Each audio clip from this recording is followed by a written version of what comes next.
Я подтверждение ситуации передаю на стройку. 5, 4, 3, 2, 1. Taking lead. All right, we're going to be taking lead. Taking the lead. Taking lead Facebook. All right. Pop questions now. There's some goofy looking fuckers in this. There's a picture of some goofy looking people. Scan down. Is that? No, scan down. Oh, okay. It'll be a you shooting your.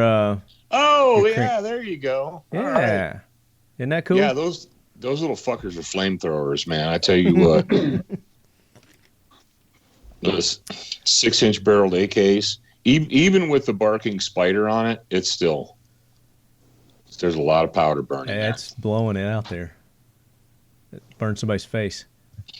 Well, I had this funny thing when I was shooting that. I had just a mix mash can of ammo. You know how I have. Yeah. And they just stuff ammo, and so it'd be like, bam, bam, like nothing, flame, nothing, flame, flame, nothing.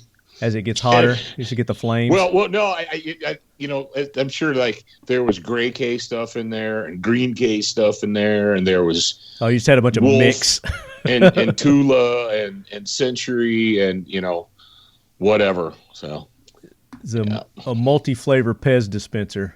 I think we should just everyone's all jacked about that freaking. All right, we can do that. We'll talk about that AK pistol. Everyone's all jacked about that. Let's do it. I mean, that's a good lead in here for the. There we go. For season 3 of the Talking Lead AK Corner. Welcome back to another season, Lead Heads. We've got a lot of knowledge that we're going to be dropping on you this season. We got a lot of giveaways we're going to be giving out, and we're kicking it off. I thought, what better way to kick it off than with Professor Paul Markel, student of the gun. I don't think you've been on any of our AK Corners series yet, have you? Were you in season 1? I don't think I have. Yeah, the last time we tried, there was like some kind of weird like glitch in the matrix, and So here we are. Here we are. We finally got the professor, the pimp hand himself, Paul Markel, joining us on the AK Corner. And also joining us, we've got my consummate co-host, Brian Keeney with Occam Defense Solutions. Brian, welcome in. Happy to be talking about something not stupid, and I'm very happy to be here.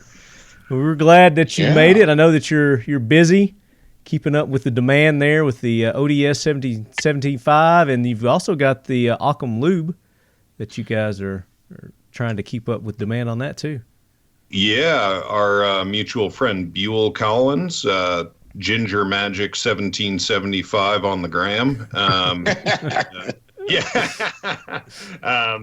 is heading up Occam Lube as its own separate outfit now, which is awesome. For those who don't know him, he's redheaded. Yeah. Buell's red. He's a ginger. He has no soul. Whiter and than paper, rather, for sure. So, he's doing that, and we were cranking out a couple new products. We released a new brace recently, or a brace strut, and those are up on our website now, and we have a new product dropping probably next episode. They're out at anodizing now, so stay tuned on that one, but some really fun. I'm excited about that one, I got a bone to pick with you, Brian. What's that, sir? Why did I have to look at social media to know that you were doing this new brace strut? Why didn't you tell me before? I thought we were friends. I owe you an apology on that. You were correct, and we need to get one in your hot little hands. They're pretty fun. Well, it ran really well in Phoenix for a few days. Don't make it worse, Jared. Oh, wow. Wow. So it's way old news here. Like, I we're the last to know, Paul. Second hand on some freaking socialist media platform. Well, it's better than that because you actually have a 1775 in your hands, and our mutual friend James Yeager has been waiting the longest of anybody to get one. I still don't have one in his hands. So what? I'm on the naughty list in a big way, but we're he's got a whole safe full of AKs. He's fine. We painted his today, so yeah, it'll Did be you going do out. some sort of a Jaeger paint job on it, or did you do your standard Tiger Stripe? He wanted simple. He is a Musashi devotee, and in his mind, weapons should be hardy and not decorative. And I upsold him on all kinds of crazy shit we could do, and he was like, "No, I want an AK. Okay. If you want to make it fancy and green." And so I was like, "Okay, green." There That was you as go. fancy as he'd let me get. I did sneak something in there that'll probably be up on social media soon, but yeah. I still haven't found mine. I think you left it off of mine. Oh, no, they're It's on there. Okay, we'll have to look at it. Harder. We'll have to look at it when you come to Nashville for the AK Concepts course that we're doing with 212 Training Group, and that other voice that you guys are hearing is none other than Jared with 212 Training Group. Jared, welcome in. What's up, gang? Glad to be here. Thanks for having me, Marty. So, Mr. Seagraves, we've got a big class coming up in Nashville at Royal Range, USA, February the 20th and 21st, I do believe. Am I right? That is spot on. There man. you go. We're super excited. There you go. We've got some spots available, so if we've got some listeners that have scrounged up some money, maybe they broke up with their girlfriend, they don't have to buy a Valentine's Day gift now, where can they go to sign up for this course? Yeah, and that stimulus check was, basically the exact amount you need to join us there in Nashville. So Okay. that may be a good investment there. I didn't get a stimulus And, check. All right. I didn't either. So you can suck it on that. Yeah, probably most of the Some of us hardworking pay fans out taxes. there didn't. Yeah. That's true. So yeah, you can go to 212traininggroup.com or 212firearmstraining.com and jump in there. We've got some slots left. We're a little over half full. And if you're searching out some ammo, I know Royal Range is going to be able to help us out with that. They're going to have some ammo available to students there. We just have to know you're coming, and we'll do our best to help you out there. So super excited about it, man. It's going to be a great weekend, and can't wait to share the range with all you guys. Yeah, if you don't want to worry about lugging around your ammo for the trip to Nashville, then just call Royal Range ahead of time. Go ahead and buy it, and they'll keep it there for you and be waiting on you when you get there for the class. Now, we're going to be doing rifle and pistol. You're going to be doing some transition drills as well. So tell everybody what they need to bring gear-wise to the class. Yeah, so bring your AK, sling. You're going to need roughly 700-800 rounds of AK ammo over those 2 days. It is a shooting class. We are going to shoot for certain. And you're going to need roughly 100 rounds of handgun ammo. So bring your sidearm. We are going to be working some transitions. This is going to be a thinking man's class, guys. So we're going to be working on the most important weapon we have, and that's our brain. So we're really looking forward to it. Speak for yourself. Some great people. Yeah, I was going to say. So there's also, we're going to have a little extra learning things going on with the class. You're going to learn the inside of the gun too. Brian's going to do some armorer's tips and tricks while he's there as well. Brian's coming to the class. So Brian, talk about a little bit about what you're going to cover. Yeah, we're going to go over sort of basic care and feeding of the AK, what a rifleman needs to know about tearing down an AK. I'm not a giant fan of cleaning AKs. It's one reason why I like the AK is that you don't need to clean it much. You just need to keep it wet. But once or twice a year, I like to strip the gunk out. And knowing how to tear down a bolt, check that it's safe with some... with the AK, and I believe the AR as well, there's no spring retaining the firing pin. And so if you trap enough gunk in that firing pin channel, you can turn your gun into an open bolt kind of machine gun, which you don't want to do. That's a very rare thing, but... Don't tell people that. Don't tell people that. I mean that in a bad way. That is not... Right now, people are like pouring gunk into their bolt carrier. No, but ALG triggers, they can be a great trigger if you fit them properly, but you need to know how to fit them, or they are not safe. And as ALG says in their deal, so I'll show how to properly fit an ALG. We'll talk about good lube, Keeping your gun wet, fixing the stuff that occasionally rattles free, that kind of thing. So very cool. Yep. That's going to be good. I'm looking, no offense, Jared, but I'm really looking forward to that part of it as well. And like you said, cleaning the gunk out, that leads us to one of our supporting sponsors, as Occam Defense is one of our supporting sponsors, 212 Training Group, a supporting sponsor. Seal 1 is one of our supporting sponsors. And we had Dwight Settles. He was one of the owners of Seal 1 on a few episodes back. And we had made an announcement that we're going to be doing some giveaways with their products. So this episode, we're going to give away some Seal 1 products to properly clean, lubricate, anti-corrosion, anti-seize your firearms, and it works on a lot of different other products as well. It's one product and it does everything. It's organic, natural, safe for the environment, safe for you. And you guys can go to seal1.net, check them out. But at the end of the show, we're going to take the listener questions that we had posted for you guys for Paul. And also, Guardian Targets / Taz Fabrications has signed on as a supporting sponsor.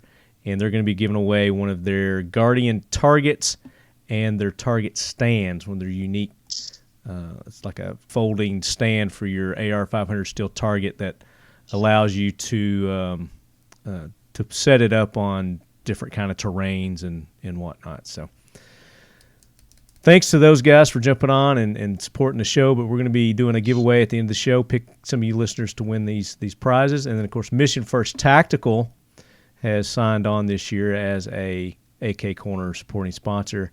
And we've got some of those AK Korner logoed dump trays that we're going to be giving away too. Before we tap into Professor Paul's big brain there on the AK-47, let's recap a little bit on the history of the AK-47. So the AK-47, also called Kalashnikov Model 1947, it's the Soviet assault rifle, is the most widely used shoulder weapon in the world. It's estimated at some 100 million that exist today. The initials AK represent Avtomat Kalashnikova, which is Russian for automatic Kalashnikov. For its accredited designer, which we bow to, Mikhail Timonovich Kalashnikov, and I'm sure I screwed up his middle name. It was conceived as an intermediate rifle for Soviet foot soldiers. The AK became the prototype of the modern combat rifle.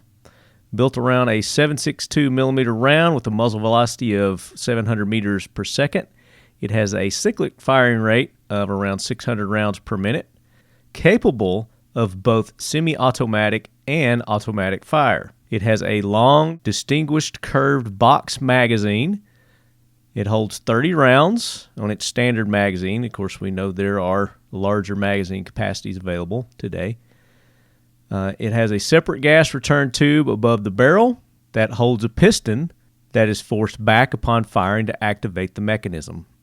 It's gas operated. It ejects the spent cartridge and the hammer is cocked for the next round. So we all know that. So you want to go back to our season 1, we do a more in-depth history there. You can go, we talk about the original AK-47 being milled and then them switching to the stamped sheet metal receivers. Then we talked about the reasons why they did that. The impact that the AK has had upon the world, it has become more than a weapon. In many countries and cultures, it's a symbol and a social statement. There are even some countries that have the AK-47 on their flags. I believe Mozambique is one of those countries that features the AK-47 on the flag. So be careful if any Californians move to Mozambique because they want to take that off your flag. But the Kalashnikov it's the most recognizable weapon in the world. In season 2 of the AK Korner, I believe it was episode 11, we talked about how Hollywood, how the AK-47 and how Hollywood was big in, kind of making the AK-47 mainstream and it being the weapon of the bad guy. So you always associate bad guys with the AK-47. So, when the news media shows you Somalian warlords and the Sunnis and Shiites and the Palestinians, even our political representatives, they're not leaders, they're representatives. When they're trying to take guns away from us, they always use that AK-47 as, this is an evil bad gun. Dianne Feinstein, when they're trying to explain how evil these things are with their banana clips and whatnot. It's always, it's been portrayed as the bad guy's weapon. But even through its negative stigmatism that the media, Hollywood tries to portray on the AK-47, it has gained a huge popularity here in America as well, which is why we've been seeing the huge influx for the accessory market has grown a lot here in America for the AK-47, with handguards, sights, triggers, grips, stocks. I mean, you name it. The availability of those accessories and being able to accessorize and customize it to your liking has really increased that popularity of the AK-47 here in America. So just a kind of a brief recap there that I wanted to do about the history. Like I said, if you want to go get more on that, go to our Season 1 and Season 2's too. You're going to get a very good history on the AK-47 and its evolution, how it's evolved and where it's at today. And we're going to continue that here in Season 3. But we're kind of going to do a little time travel. We're going to go back to the Vietnam War, and that's why we brought in Professor Paul. So, Paul, you did a series back earlier this year, and it was called the Saigon Report. And I was really digging those, getting into those, but they just weren't long enough. I wanted more. I wanted more information. I was like, "You bastard! Why tease me like this?" So I thought, "Oh yeah, no, that's something I did when I was dealing with L cancer, and I was trying to be productive, be a productive human. So I scripted all of those episodes out." And then, of course, I lost my voice and couldn't talk. And so by the time I came back, did you like how I looked like I just got out of the jungle? You did. I was 50 pounds shy of my normal fighting weight. Yeah. You look like you were in Vietnam. Yeah, when we did those. And because it occurred to me that I grew up listening to Vietnam veterans talk. Yeah. I grew up basically just sitting over quietly and listening to these guys talk at gun shops or I remember a good friend of my dad's coming over and them sitting on the porch drinking beers and this guy, telling he was an infantryman in Vietnam. And so a lot of that stuff I just took for granted that, most people know this or they understand it or whatever. But, as time tick-tocks by, you realize that fewer and fewer people in the modern generation actually know. You know what I mean? How the AR came about and why it was such a big deal. Because we see ARs today and it was like, oh well, yeah, they've been around forever. Right. Yeah, but there was a time when that was the new hotness, and it was strange. I mean, it was. And then, well, not only the new hotness, but it was, when they first came out, they were hated. People didn't like them at all. Well, I have to believe that a lot of that crap was very much like the 1911 Glock stuff that we saw in the early 90s, late 80s, where people are like, I'm never going to carry a plastic gun. Right. Americans don't carry 9mm. And here we are 20 years later, and they're like, yeah, get over yourself. Yeah. The Glock's not going anywhere. But, I still know some 70-something non-vets that won't own one. won't shoot one, won't own one. And I'm like, hey, rock on, man. But the fact of the matter is there were a lot of changes that every war that we go through, we see a lot of big changes. I mean, if you go back and you study the history of the Civil War, all the innovations that came about during the Civil War, and then we moved on to World War I and II and so forth. And there were a lot of things that came out of the Vietnam War. One of the big things was we had to relearn again how to treat battlefield casualties, and we learned that. And then we forgot again during the Cold War, and then we had to relearn again during GWOT. So if you're a student of history and you pay attention to these things, you'll see them up and down. But to get to the AK, can I answer one of the questions? Oh, you want to go to the listener questions now? Well, I mean, if we're going to talk about the Saigon report, one of the things that you know how everybody on the internet, Brian, and did Jared leave? He's going to be back. He's going to be back. Okay. But everybody on the internet is a genius and knows everything. Oh yeah. So when we did I did the what the internet said. I got this. All the AKs came from Russia, and but they didn't come from China. They all came from Russia, and all you have to do is look at some old footage.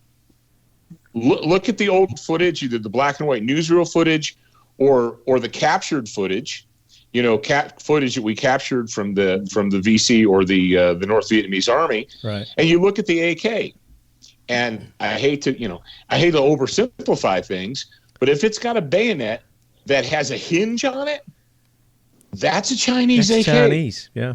That's Chinese. Okay, that's a Type 56 or Type 54 or Type 62 or, how Chinese is type everything. I can't keep up with all their types. Just give it a regular name. Oh, no, it's a Type da-da-da-da. And if it didn't, the Russian bayonet is very easy to spot in photographs. Okay, I mean, big, thick, hardy. It's pretty distinctive. Yeah. And they're crazy effective too. People look at it and they're like, "That's the weirdest looking knife thingy I've ever seen," and it looks weird until you stab something with it, and then you're like, "Oh, that makes I get sense. it now." Yeah, that makes a lot. But it's vicious. The Chinese one is more spiky. Yeah, the Chinese, they're of the. I think they're overcompensating. They have a little bit of this overcompensation thing. So all their bayonets got to be 18 inches long. I'm just saying. Based on the evidence that has been presented to me. If you had a psychologist analyze it, that's what they would tell you. Well, let me actually make a practical argument there, because I haven't done a lot of fighting. But what little I've done, it's been abundantly obvious that my albatross wing arms are a real advantage. And when you have small-statured people, the length of thrust on an AK... Hey, easy on the small stature. Well, Professor Paul, I got to tell you... so for our new listeners, Brian is like 6'100", and, he weighs 280. He's a big boy. He's two of me, but he's corn fed. He's solid. Well, I'm a little flabby these days, sadly, but I'm getting back into it. So that's one reason I send stuff to Jared, is that he's like an inch north of being a little person, and I sent him our brace with the standard length of pull, and the first thing I got back from him in his Texas drawl is, "How long is the length of pull on this thing?" Because we sent it out to him when he was teaching a class. And I'm like, "It's a standard pull." He's like, "Man, I got to get fully bladed to run this thing." And so, yeah, it's a real thing. And so I just wonder, with those AKs, there might have been a practical, with the Chinese bayonets, I wonder if it wasn't about extending the reach of small-statured people. And overcompensating, who knows? But the bayonet length, the long bayonets, that transferred over from the Nagants. The Nagant bayonet was 18 inches, and that goes back 140 years, whatever, to 1898. And then the bayonet on the side folder, the Type 44, the Chinese shortened it down. Basically, they had a cavalry model Nagant, but they still had the same length side folder. So this big, huge side folder on there. And then, of course, the Russians. The Russians are smart. The Russians were doing wire cutting bayonets long before we were. That's something that they started doing probably 20 years before an American thought of doing that. And it was like, oh, that's really dumb. They're like, it's dumb all the way to the bank. And that's one of my favorite things about the AK is that pretty much every part does at least one task. Like the safety is also the dust cover. Like on an AR-15, there's like 8 parts to implement the dust cover or something crazy. Like there's the ball detent, the spring behind the ball detent. There's that hinge pin.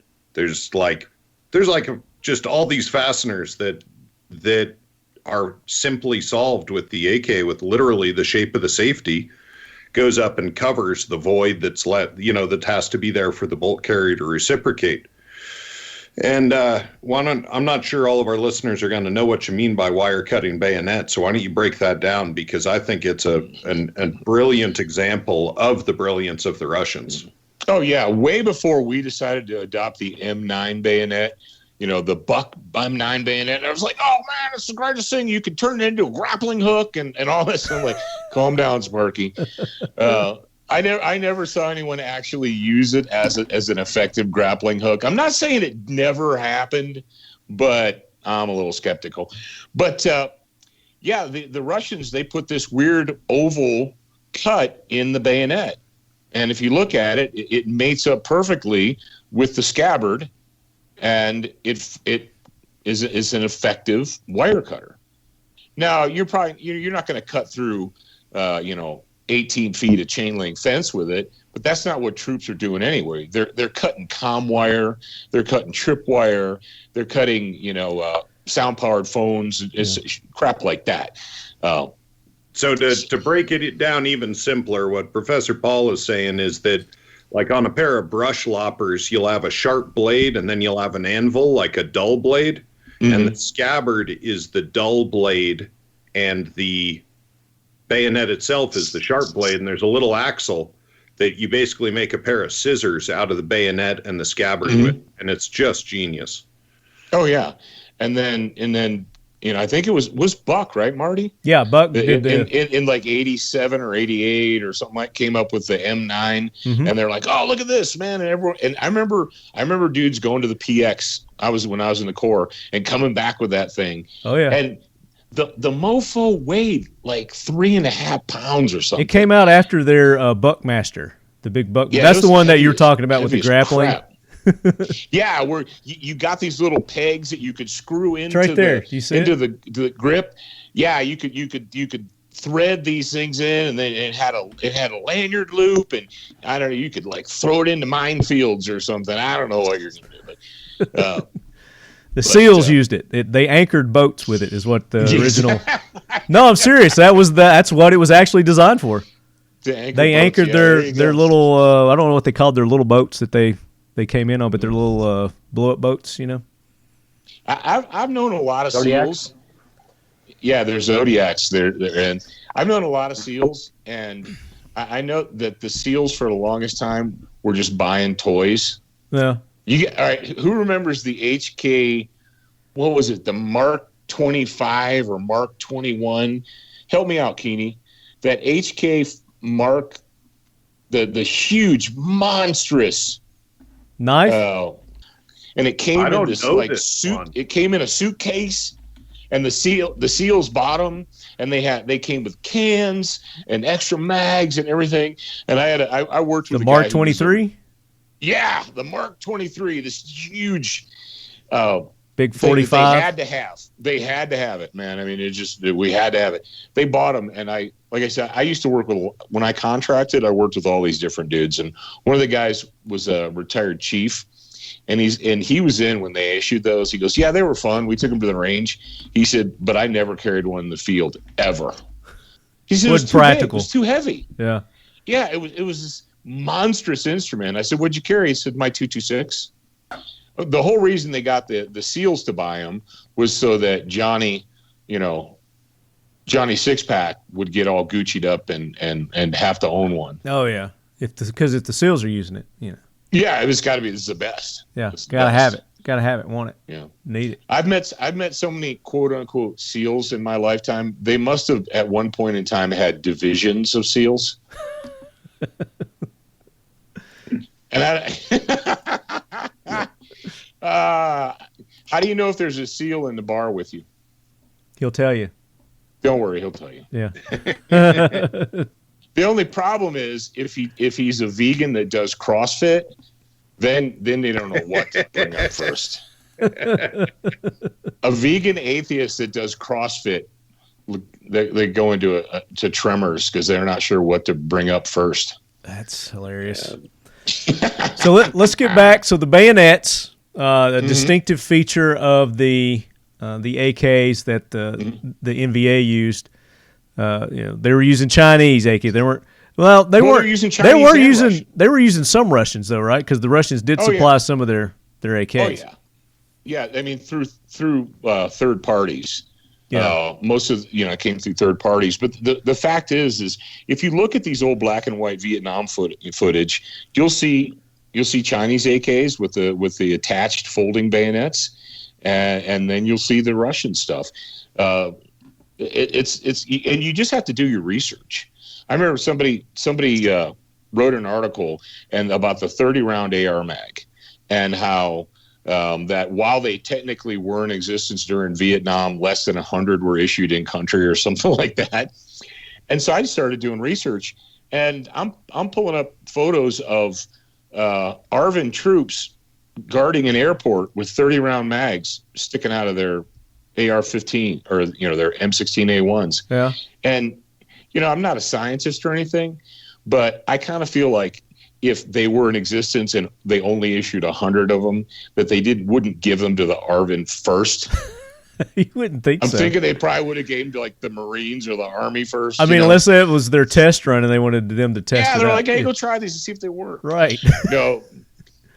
Let's see if that works. One of the failed ideas, as I understand it, of the M16 in Vietnam is that magazine was originally designed to be disposable, and they had these grand fantasies of flying in pallets of preloaded magazines and not having to have anybody spend their time loading mags. And that is not how it played out in reality. No. Yeah. One of the interesting things about the original 20 rounders was that they fit perfectly in the bandoliers. So you get a bandolier of M16 ammo, and you pull it out, load your mag, and you could stick your magazine, and it fit perfectly in the bandolier. And that was 100% deliberate. And you know what that was a carryover from? It was a carryover from Korea. Korea and late World War II, because the bandoliers, the green bandoliers with 30 carbine ammo, well, you'd fill up your 15 round, which was the standard at the time, your 15 round, and you stick it right back in that bayonet or that bandolier, and it fit perfectly. So, I mean, a lot of stuff that we think, oh man, that's genius. Like, yeah, it's genius because the Army was doing that 30 years ago, and they figured, hey, let's keep doing that. So we're talking about some differences. So to be able to tell the difference between the Russian AKs and the Type 56, for our historian buffs, they're looking at these pictures.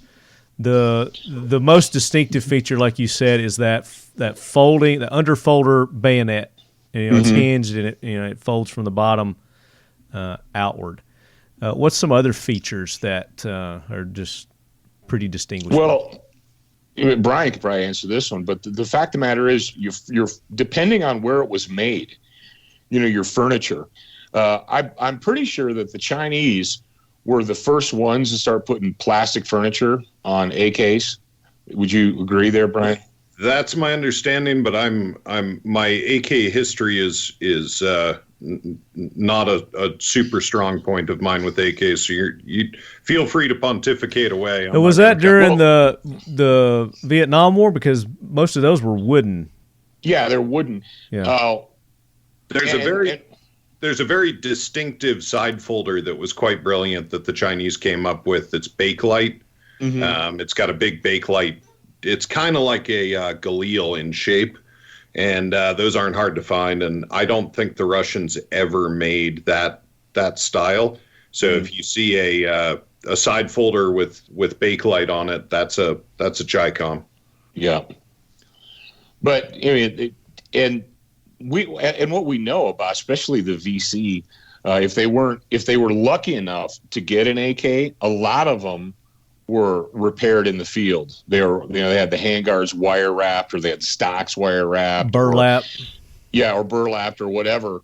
So when you look at all these old pictures, a lot of them are covered with all kinds of various crap material that they could just find. Yeah, it's hard to know. But yeah, and then you had the RPKs, and then the PKMs and all that jazz, and the RPDs. I don't know if the RPDs were as popular as the PKs, and that's some really super deep in the wood stuff. Yeah. Now they didn't actually get outfitted with these until later on in the war, because in the beginning they were still using like Mosins and older type rifles to fight the Allied troops. Well, right? The guerrillas basically got the bottom. The guerrillas got they had the bottom, and that's pretty typical. When a top tier unit gets new gear, they kick their old gear down to the next unit below them, and so on and so forth. Mm-hmm. So your dudes who were dressed up in the pit helmets with the super Gucci, khakis and so forth, they got AKs, and they're like, rock on. We don't want these SKSs anymore. What are you going to do? Give them to those peasants in the black pajamas. So they're like, give them to them. Well, and Mao Zedong wrote a fairly brilliant book on insurgency,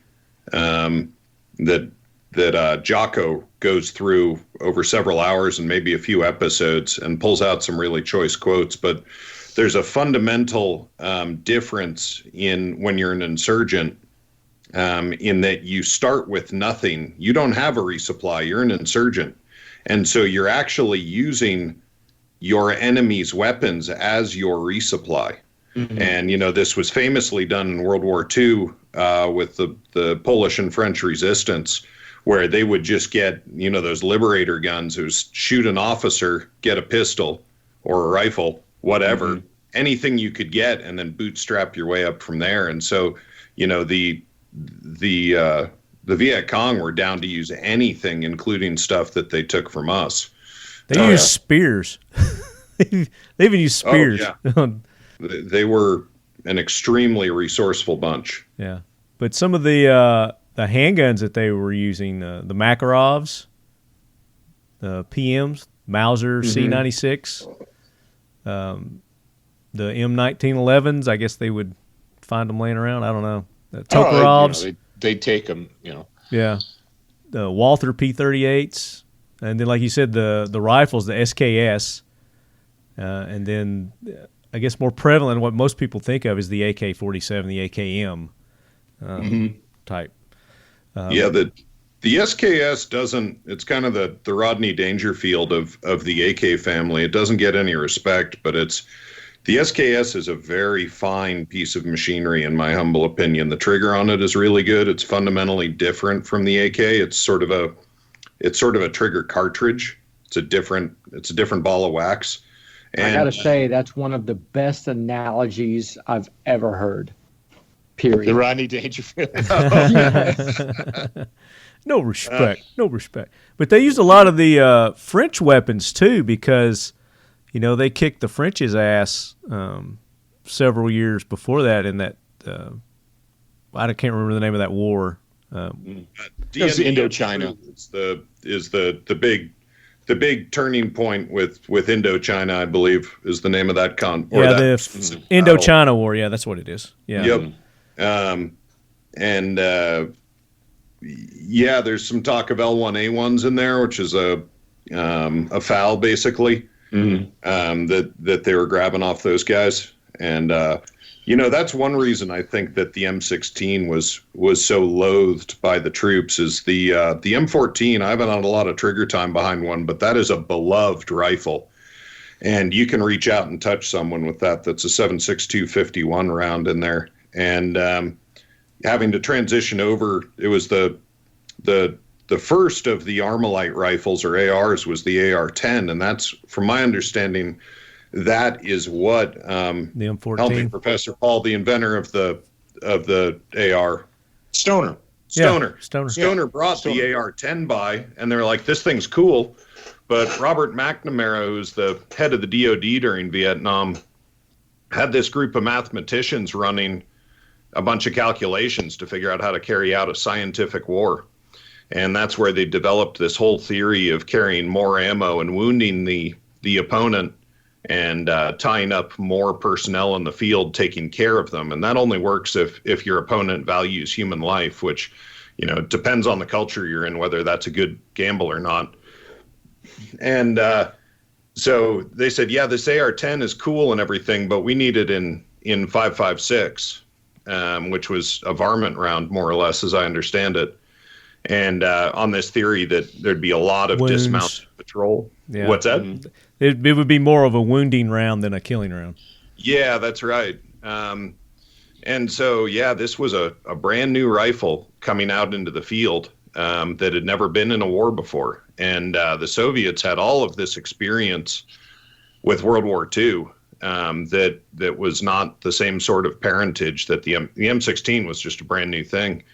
And to my understanding, some genius in procurement decided to change out the powder that Stoner had spec'd. And he had spec'd a very clean burning powder, but they could get dirty powder cheaper. And so they used that. So that was problem number one. And the other problem was that, there's something called galvanic corrosion, which is where you take two dissimilar metals, stick them together, and because of science, you get a voltage across them. And if you pair a voltage with water and metal, you get corrosion at a vastly accelerated rate. And they had not figured out all what's called the passivation of those different interfaces in the metal. And so these early M16s had awful fouling and corrosion brought on by this, steam room that was Vietnam. So you had a few different problems that really came home to roost in the early days of Vietnam. And I think they were able to work the kinks out fairly quickly, but there were some real problems at the outset there with reliability that earned it some derision. Yeah, and that's the thing. We still have this stuff today. We still have these people are like, the M16 won't run. It's like, okay, bro, it's not 1963 anymore, and we've got 50 years of experience under our. It's not the technology's same. caught up. Yeah. Yeah, it's caught up. And they've also, if you look at the Brownells did a really good job of doing the retro guns. And if any of you guys out there, if you're looking for basically a step 1, 2, 3, 4, or the evolution of the M16, Brownells built those. And the interesting thing about, I know we're talking AKs, but the interesting about the M16 is that it kind of started like the M1 carbine did. The M1 carbine came into service so that we could give support personnel a long gun, right? Rather than a pistol. They're like, no, we'll give them this. It won't be a main battlefield gun, but we'll give it to guys on guard duty or riding on trucks or, the cooks or whatever, paratroopers. The support service, right? Well, the M16 was the same thing. They sold it first to the Air Force for the SPs as this basically a guard gun. Yeah. Right. And it was a very similar situation. And they're like, oh, well, if we're going to do that, well, let's do this and this and this. And so it evolved and it became what it is now. But the fact of the matter is, there's a lot of things that you can look at. Like, for instance, why do we develop a 30-round magazine for the M16 when we started with a 20-round magazine? Well, because the enemy had 30-round magazines. And at some point in time, somebody said, well, they're all starting with 30 rounds, and our guys are starting with 18 or 19 or whatever. Yeah. They're downloading two, so so it feeds. It made sense to bump up to the 30-round magazine. And you said, why'd they do 20s? Well, they did 20s because that was the standard. The M14, 20 rounds. the bar. Some egghead Standard was just sitting magazine. around, was like, 20 rounds is enough. Yeah. Well, I mean, the BAR, the original standard mag for a BAR was 20 rounds. So it A lot made bigger, a sense. lot heavier gun, too. Weight Oh, yeah. probably came into play on that, I'm sure. Well, and something that people don't understand or poo-poo was the genius of Stoner using aluminum and polymer. Because everyone's like, oh, I love the M14. You never humped one, biatch. Right? Yeah, you never humped one for 25 clicks. Tell me how much you love it. Well, and that's another real advantage of the SKS that doesn't get talked about a lot, is that for smaller framed people, it's a much easier gun to shoot. Mm-hmm. You know, my wife's 110, 120 pounds soaking wet, and humping or shouldering a standard AK for her is very difficult. You should dry her off. She'll catch cold this weather. Yeah. But the SKS really is not anywhere near as front heavy as a standard AK, and it's downloaded in ammo, obviously, or on stripper clips in the way in which it was intended, and it's just an easier rifle to shoulder for these smaller folks. You know, if you run into, I'm sure they exist, but Vietnamese folks, I have not run into a whole bunch of 6-footers. You know, they're generally smaller framed folks. And I can imagine an AK being a lot of gun to have to move around. Yeah. Well, and to the point of development is just technology and material science is, you know, Paul, you were talking about the AR, and so many people out there are building their own, and they have to deal with budgets, and economics drives people to buy sometimes cheap materials, and material science has made huge strides in recent years, and that innately lends itself to reliability.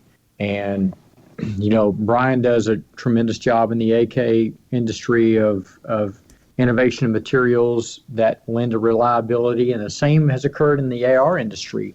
Is you know, what's the primary moving component of the AR? That's the BCG.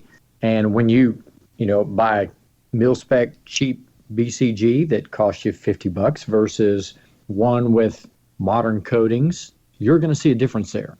And, you know, that's something that you see across the board. And sometimes people don't take advantage of advancements in material science. So that's a huge deal, in my opinion. Yeah. So let's go back. Let's rewind back to the Vietnam guns here. Mm-hmm. We're not quite to the advancement yet. So what they had to work with and what they were working with, let's talk about that. Well, yeah, let's actually talk about wood and corrosion. We've just talked about some of the problems with the M16. Yeah.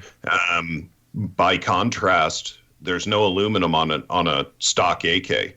And so you don't have the galvanic corrosion, meaning you don't have two dissimilar metals butted up against each other. And you only get that voltage when you have two dissimilar metals. And so they cut that problem off right there by not causing it. And then unless you got that ammo, the corrosive ammo. Well, yeah, but that's a different thing, and that's just salt water. And so urine is fantastically effective at getting rid of the salt that is in the corrosive ammo. Is that what you're saying? I use Windex, but you yeah, those of us who aren't the bourgeois, Paul, use piss. And Travis Haley has a great. Someone's going to be on a range mission of their AK, and they're like, Brian told me to do this. No, Travis Haley and Jared's an instructor for Travis part-time there, and Travis spent a bunch of time in Africa, and in his adaptive Kalash video, he shows the African method for dealing with corrosive ammo, and that is, I think what he did was take one of the sling swivels off, and he basically heaved the thing in a river and then pulled it out a few times with the action open, and you're just running water through your bore. And so in most of the climates in Vietnam, from what I understand, water is pretty plentiful. And so dealing with the corrosive ammo is a thing that you can do there. And then the other thing, we did extensive testing and developing our Merc handguard on temperature rise of the handguard. Our standard was 3 magazines because that's a decent loadout. At a 2-second interval on shots, and then we would chart the temperature rise of all the different kinds of handguards. And it is very, very hard to beat wood. You might call. We used to joke that wood handguards, we called them. What was it, like horizontally aligned carbon fiber? And it's that whole insulator versus non-insulator basic science shit. It's that thing. And if you oil wood, it's pretty hard to get it to rot. And so the material science on the AK is fairly brilliant for what was available. Now, Stoner took a quantum leap forward with the plastic there. Polymer, yeah. But yeah. And so 2 different ways of skinning the cat, but yeah, wood's pretty hard to beat. So with your test there, and I know we've gotten way off topic here, but this is interesting as fuck. The polymer versus the wood, what kind of test results were you getting on those on the heat tests you were doing? Polymer's pretty good as well. But which one was better? Gosh, I don't want to lie to you. I don't remember. But we should redo those tests, and that is a thing we could do. You got spare time. Yeah, because I got a lot of spare time. That's right. Where you really start to see differences is in all the metal handguards. The difference are the waffle irons. Yep. Yeah, definitely. Yeah, the early 2000s waffle irons. In 2004 when the crime bill expired and everybody all of a sudden had to have a black rifle, the industry just ramped up and they're like, well, we could sell you stuff. And so they're selling people, 2-pound waffle irons to put on the front of their ARs. And those things, it's a good thing you have gloves available because those things get hot fast.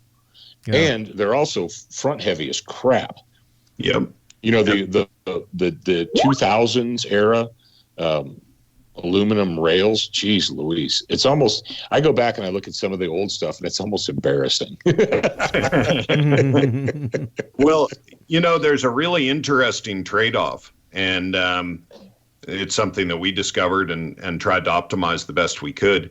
You can make a little thought experiment here. That cloth that you use to insulate wood stoves and furnaces and that kind of thing. It's like a weird, it's like a fiberglass cloth kind of stuff. Mm-hmm. Well, you can imagine wrapping the barrel in that and then putting metal over the top of that.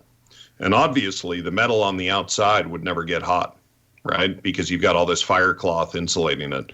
But we all know the downside. And the downside is that you're going to melt your barrel down. Yeah, it holds the heat against the barrel. That's right. And so the upside of those waffle irons is that they dump heat off of the barrel really quickly. So if you're going for sustained fire and you don't mind cooking waffles while you're doing it, those waffle iron ones actually do a good job at keeping branding your hand. Yeah, they do. While branding your hand, they do a great job at keeping the barrel cool. So those are the 2 extremes, that you can have a big heat sink that gets really hot but keeps your barrel cool, or you can have this fire cloth insulator here where you have a comfy hand. But I actually used one of those a few years back. I've got some videos of it too. We were shooting full auto. And like you said, the handguard never got, I could touch it to my face after dumping 3 mags full auto, and I could touch it to my face and it was perfectly fine. But I didn't really think about the damage it was doing to the barrel.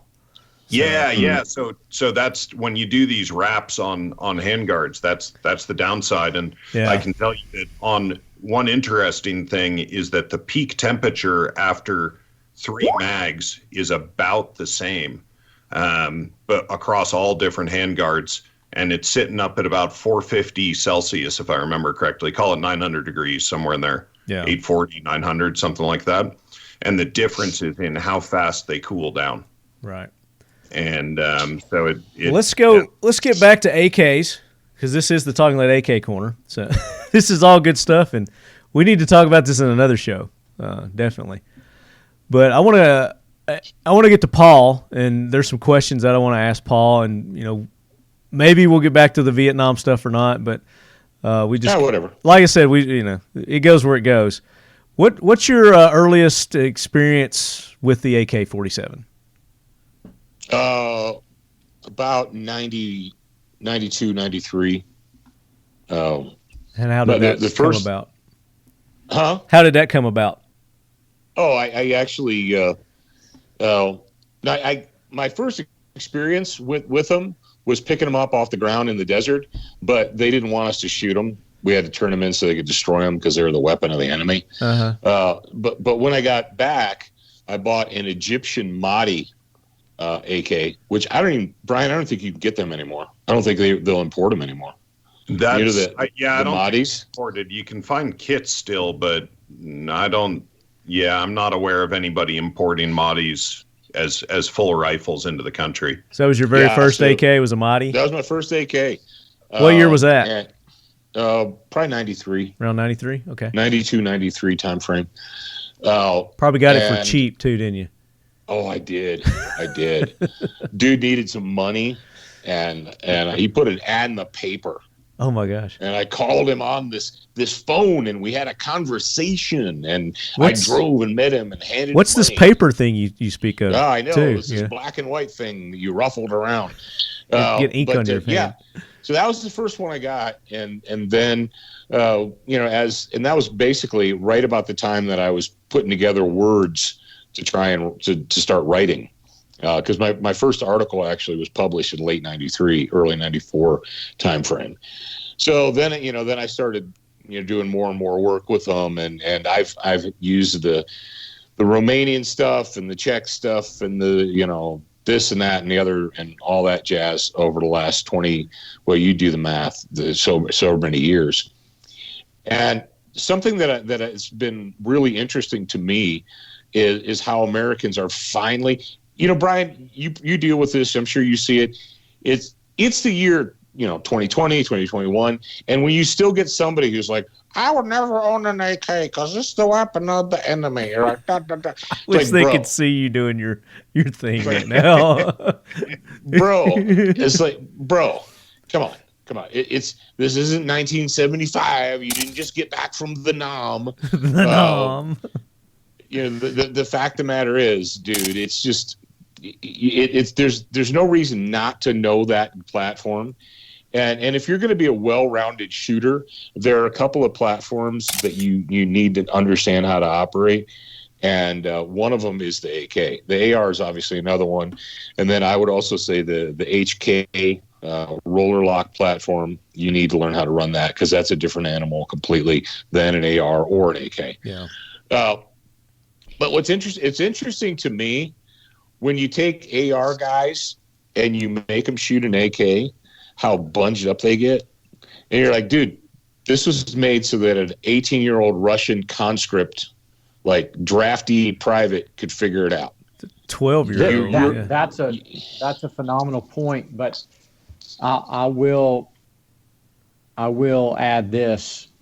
That's me. That's the AK shooter 2 years ago, 2.5 years ago, the AR shooter coming into the AK world. And the ergonomics of the standard AK versus the AK-M with some of the modern modifications to the rail system, it's a vast difference.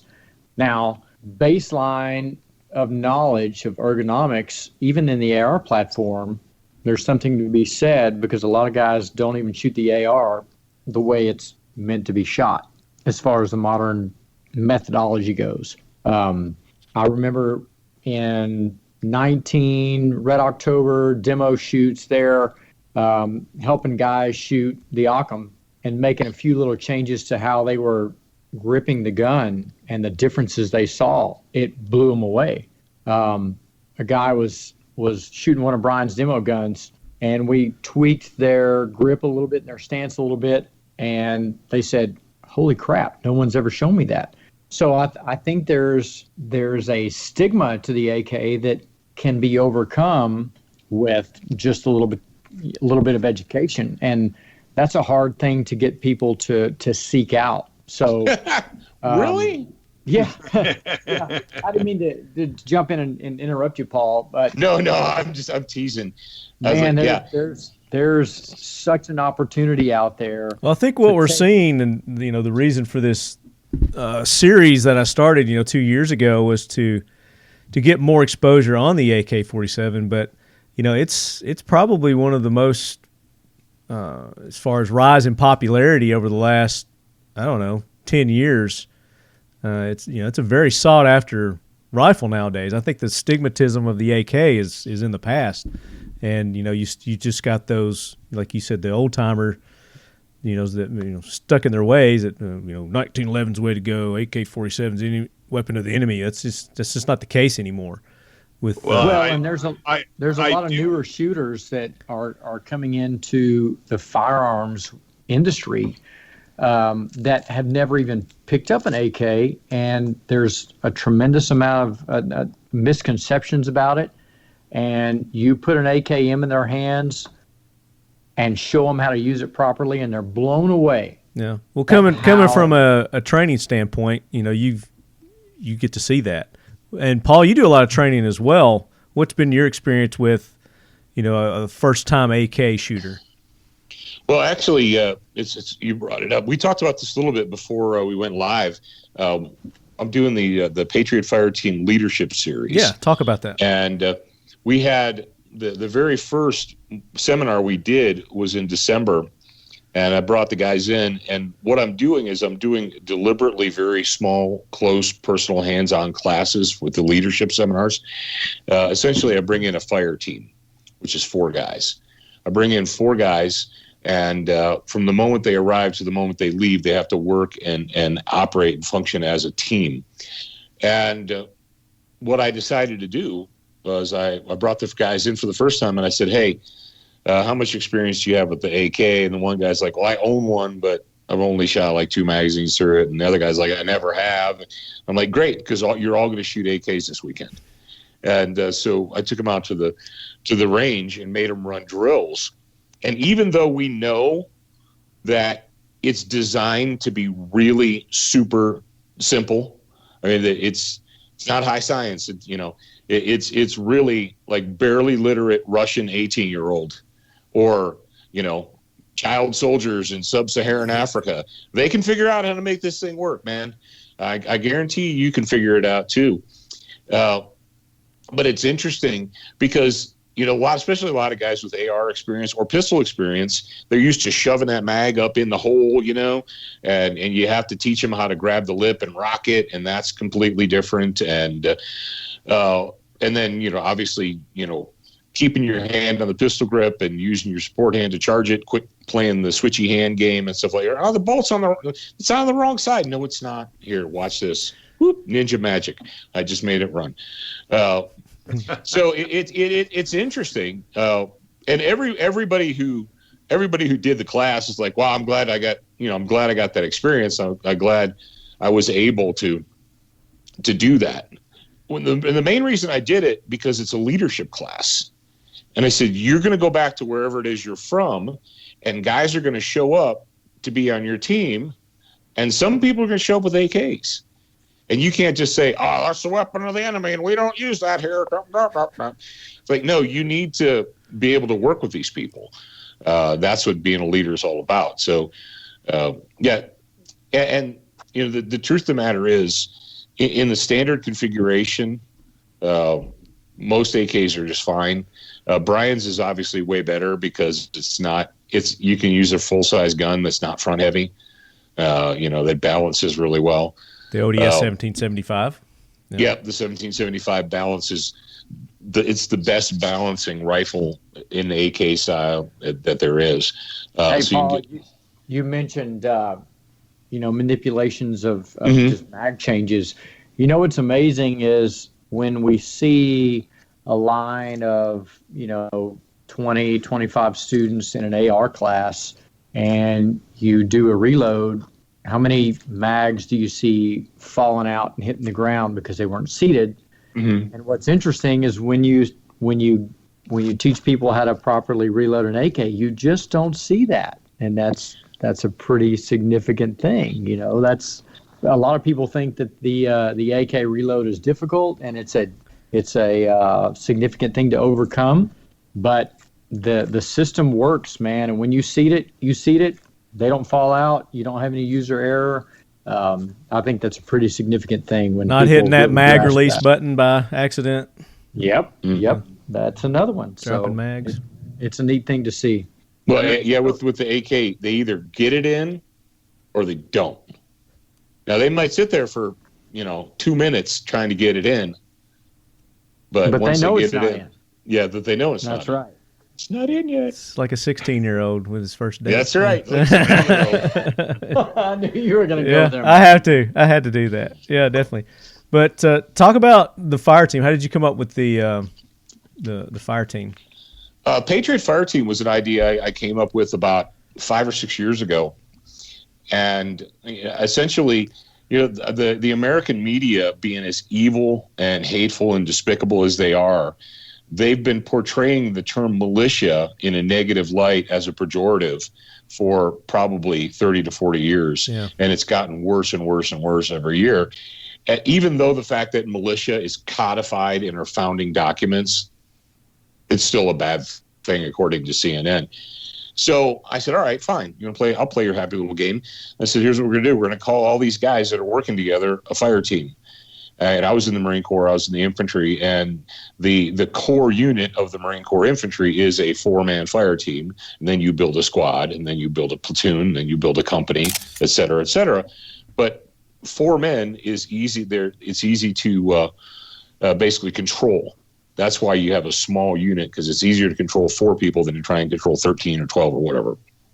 And I wrote the book, The Patriot Fire Team Manual, which is basically a how-to recruit people, talk to people. And it's not some crazy, like, living out in the woods militia thing. It's basically, it goes back to the original founding idea of we're all neighbors, and at some point in time, we might have to work together.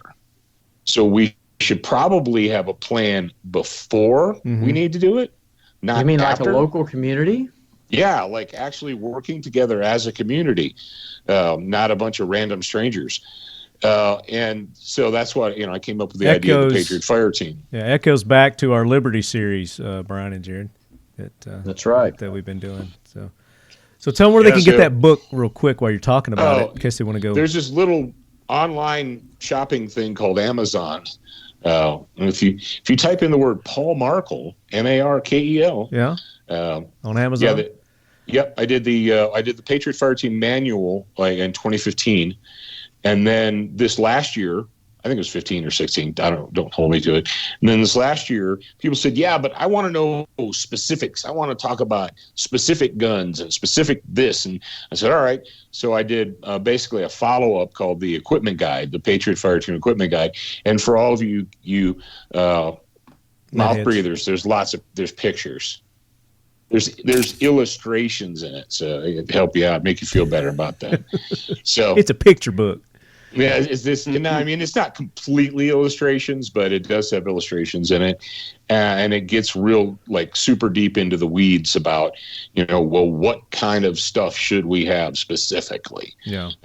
Whereas in the original manual, it's like, get a rifle, get a pistol, get a shotgun, yada yada, and of course it's more than that. I mean, there's medical. We talk about medical training. We talk about leadership. We talk about community relations. We talk about how to sit your family down and say, okay, we need to be prepared humans here. So there's way more to being a prepared community than just I got a gun, you got a gun, and that's what we see in our world now. Mm-hmm. Guys, they meet at the hardware store, and they're like, we're neighbors, and you like guns? Yeah, I like guns. Yeah, okay. Well, if anything bad ever happens, grab your gun and we'll meet at the cul-de-sac. Okay. And that's their plan. So, yeah, that's gotta the go plan. a little deeper than that. Yeah. If anything bad happens, grab your gun and meet at the cul-de-sac. Well, that's awesome. So now we're 4 people who own guns, but 4 people who own guns are not a team. And the idea that, well, if it ever, dude, if I hear this one more time, I'm gonna like grab a butter knife and start taking hostages. Well, if things ever get bad, then we'll do whatever. Like, reactive instead of proactive. Yeah. How much worse are you? What are you waiting for? You mean like if they ever decide to randomly censor you, or to take, or to if the courts stop doing their job, if your vote no longer matters, if the media and big tech randomly censor everything you say, if it ever gets bad, brothers and sisters, I don't know. But so there's a big. My main purpose in all of that is there's a big difference between being four guys that like guns or that own guns, and four guys that are able to work together as a team. So this what did you call it? What, the Patriot Fire Team Leadership Seminar? The leadership, the leadership seminar. How does one get to be a part of that? Is that something that they sign up for, or do you pick people? You personally handpick people for those? Well, actually, what we've done is, with Student of the Gun, as many of your listeners already know, we have this thing called the Grad Program, which are our dedicated subscribers. And what I'm doing because it's wintertime and I wanted to get these things going quickly, we're actually housing the students in my own home. So what we did is we made it available to grad program members because they have an investment in the product, and most of them, if not all of them, well, we haven't met all of them, but a lot of them we know and are aware of, and a lot. And the great thing about our grad program people is I don't always have to hold their hands. They actually know each other. Sure. They talk and work and kibitz back and forth with each other. So they've got like-minded individuals working together. And how often do you do these? We've got one coming up this weekend, and then we have another one the last weekend of January, and that's the last one we've got scheduled right now. Okay. Are those already filled, or how do you go about filling those classes? We've got one space left in the last class. It is, so if somebody's a grad program member, they should already know it.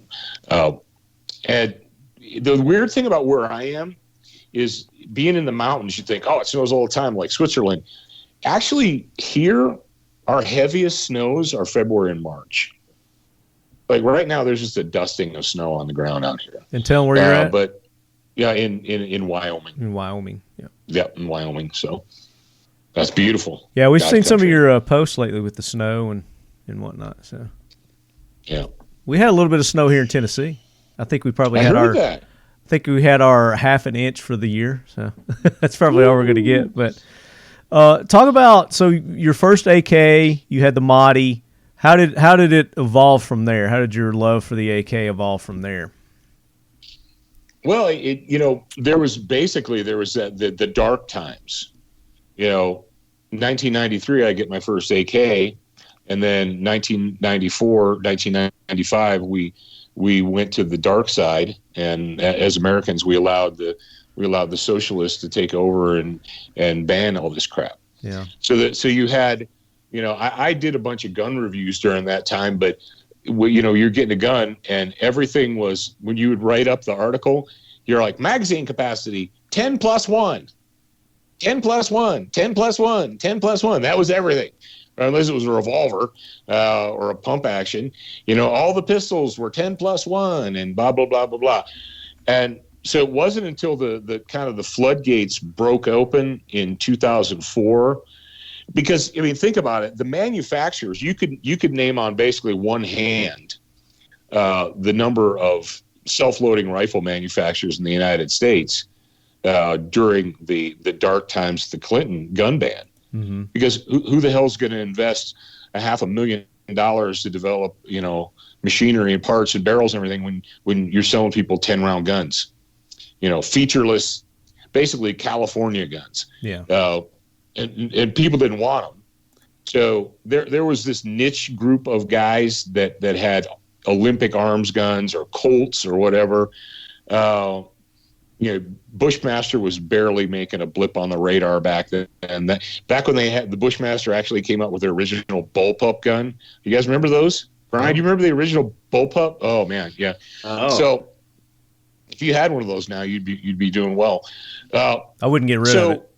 No. No. Well, then 2004 the floodgates opened, and American manufacturers and importers realized, like, wow, man, we can make guns and we can sell guns and we can import guns, and that's when it really busted open.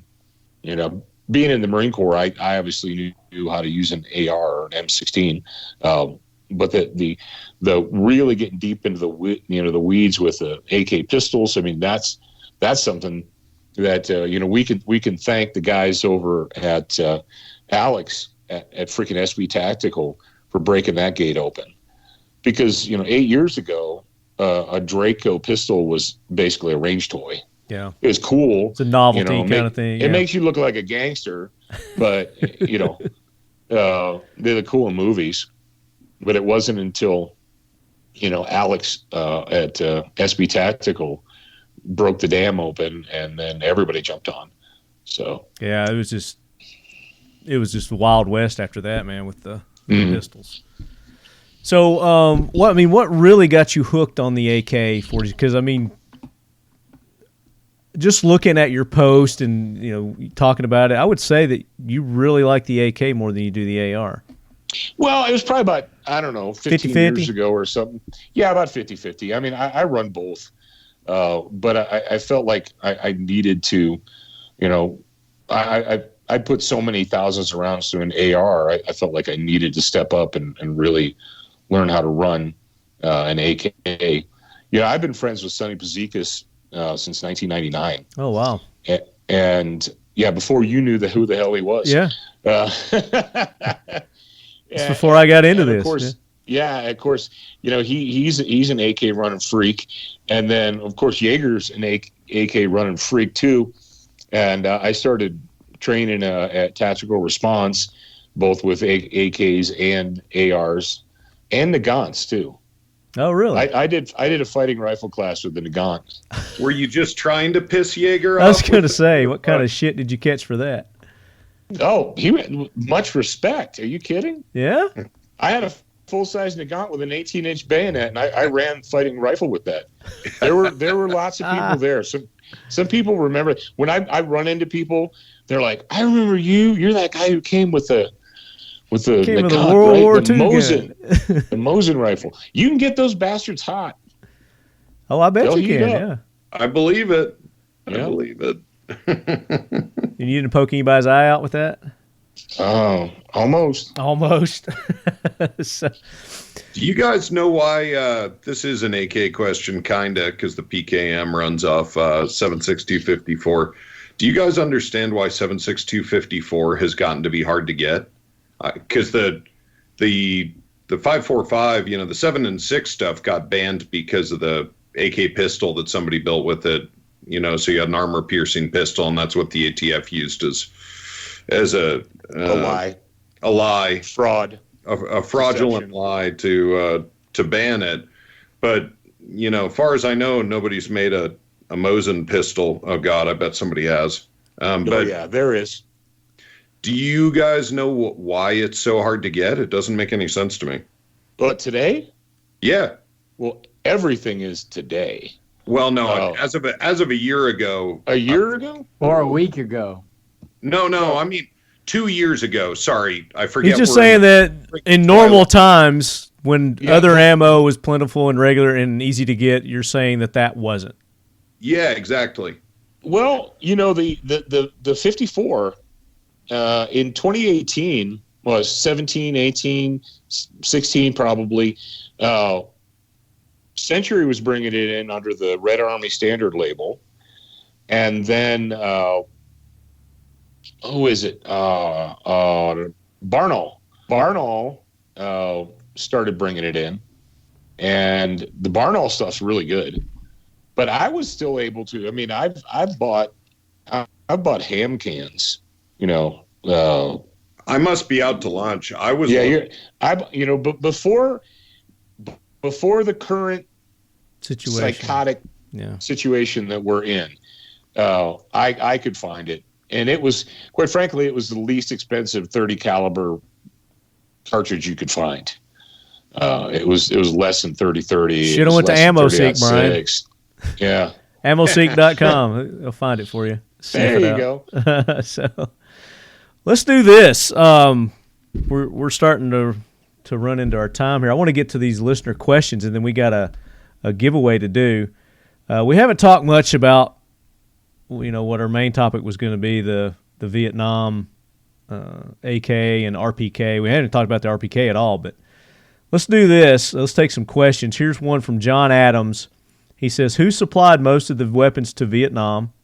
Could you explain the story of the secret exploding 7.62 by 3.9 rounds left for the Vietnamese? Any truth to the stories? I've actually heard a story about that. Basically, now that one specifically I can't speak to, but I know throughout the history of warfare that sabotage, all sides have used rigged, dummy, like they've left behind ammo, hoping that the enemy would use it, and knowing that when they loaded it up, like 1 out of every 20 rounds was a basically all you got to do is double or triple a powder charge, or put the wrong powder in it. Yeah. All you reloaders, what happens when you put rifle powder in a pistol cartridge or whatever. So that's not exactly rocket science to make sabotage rounds, or but that's the kind of the history of guerrilla warfare. I mean, that goes back long time. And, they've been doing that for a long time. But as far as what's the other part of the question? I think Kirkham. We've talked about that on the show before. I can't remember where we talked. In Afghanistan? Yeah. Yeah, but I think we talked about the Vietnam War too. That they were. I don't know. I don't know if we did a show on it or I watched a documentary. But anyway, but yeah, there is truth to that story. So yeah, absolutely. First part of his question was who supplied most of the weapons to Vietnam. We kind of covered that a little bit. China and Russia. It depends on it was pretty much all through intermediaries. Russia tried to pretend like they weren't deliberately. Yeah. They this plausible deniability crap.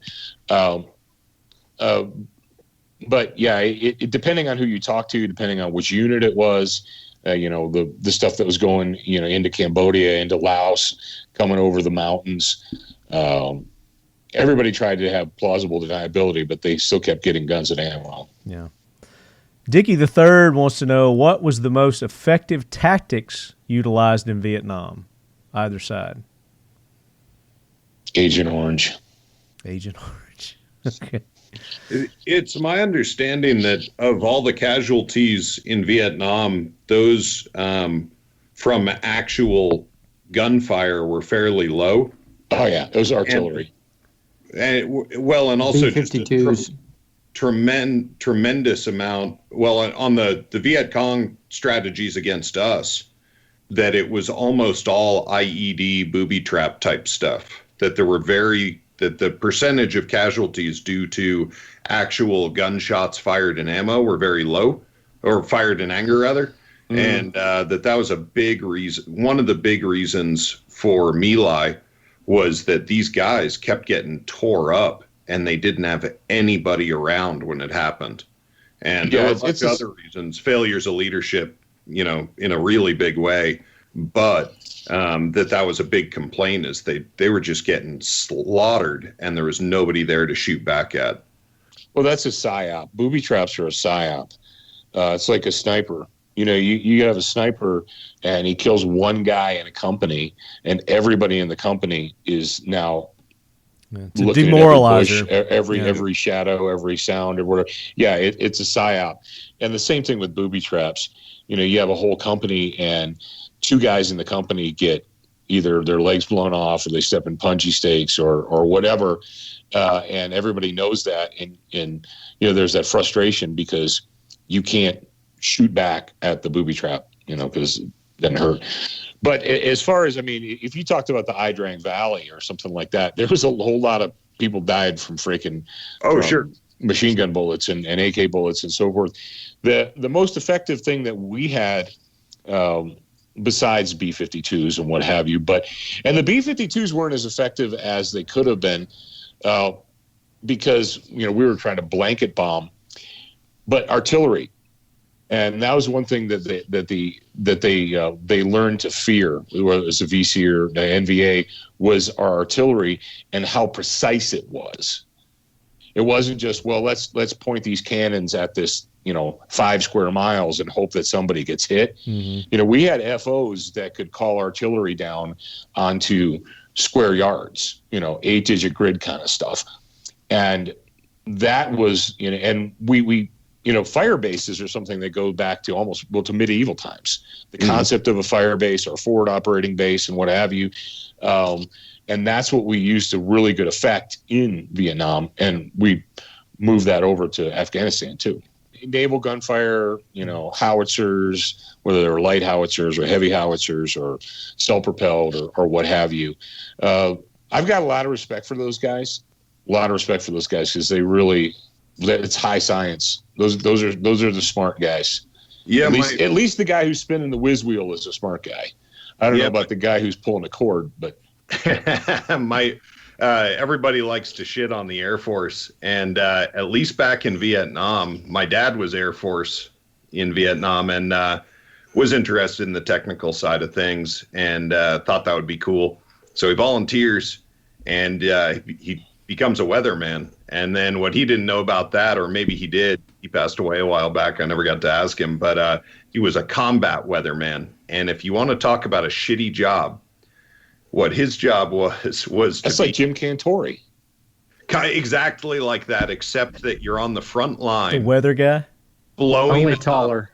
A big fucking weather balloon and tracking its path, giving the enemy exactly your location as you send it up to get windage for all this artillery that was so precise. And today we've got all kinds of instrumentation for that, where I don't know if those guys are still doing that kind of thing. But imagine being in contact with NVA, having to send up a friggin' weather balloon and then take measurements so that you could get accurate artillery on target. That's messed up, definitely. So the Vietnam War was 1954 through 1975, and the Vietnamese didn't release their list of casualties until, it was like 1995. They did an official release of the estimated of the casualties, and it says as many as 2 million civilians on both sides, and some 1.1 million NVC and Viet Cong fighters were killed. And it says the U.S. military estimated that between 200 to 250,000 South Vietnamese soldiers died in the war. So there's a whole lot more than I guess what they originally had estimated until these numbers came out. I didn't realize there was that many. That's a lot. Well, and communists are always really good at hiding facts too, and disinformation. Yeah. So, but back to his question, as far as the tactics, who had the? I think that to benefit the MVC here at home, the protesters were probably their biggest asset. In that war. Walter Cronkite. Yeah, no doubt. Again, the media. Yeah, the media was our big. They were. That's when the media learned how to betray America. That was when they got their real good practice in. Yeah, betraying the America, betraying the United States. Our military men during Vietnam. Yeah, because and I don't. We don't have enough time to get into it, but if you guys want to factually understand the Vietnam War, we won the Tet Offensive. The Allies, the Americans, we won the Tet Offensive. The VC as a fighting unit were decimated after the Tet Offensive. They ceased to be an effective fighting unit after the Tet Offensive. That's the one thing. My dad is a Vietnam vet. He was there 68, 69 and flew medevacs and gunships, and he doesn't talk very much about it. I would love for him to to write some stories down and record some of that history. But that is the one thing that if you get him talking, he will pound on, is that we were dominant in the Tet Offensive. And there's a huge misconception about that. Yeah, because Cronkite and the media portrayed it as this massive bloody nose as this loss. Mm-hmm. And it didn't matter that we won. And the reason it is because in order to pull that off, up to that point, the VC and the VC operators, especially in and around the cities, were pretty good at guerrilla warfare and hiding who they were. But in order to pull off the offensive, they had to basically come out of their holes and do it. And when they did that, we were able to identify 99% of them.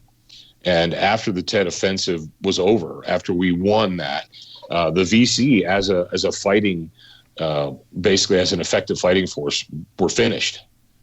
But the American media betrayed us and convinced the people that it was a huge loss and it was an embarrassment and blah, blah, blah. And, warming up for what they've been doing the past 8 years. Yeah, but it wasn't.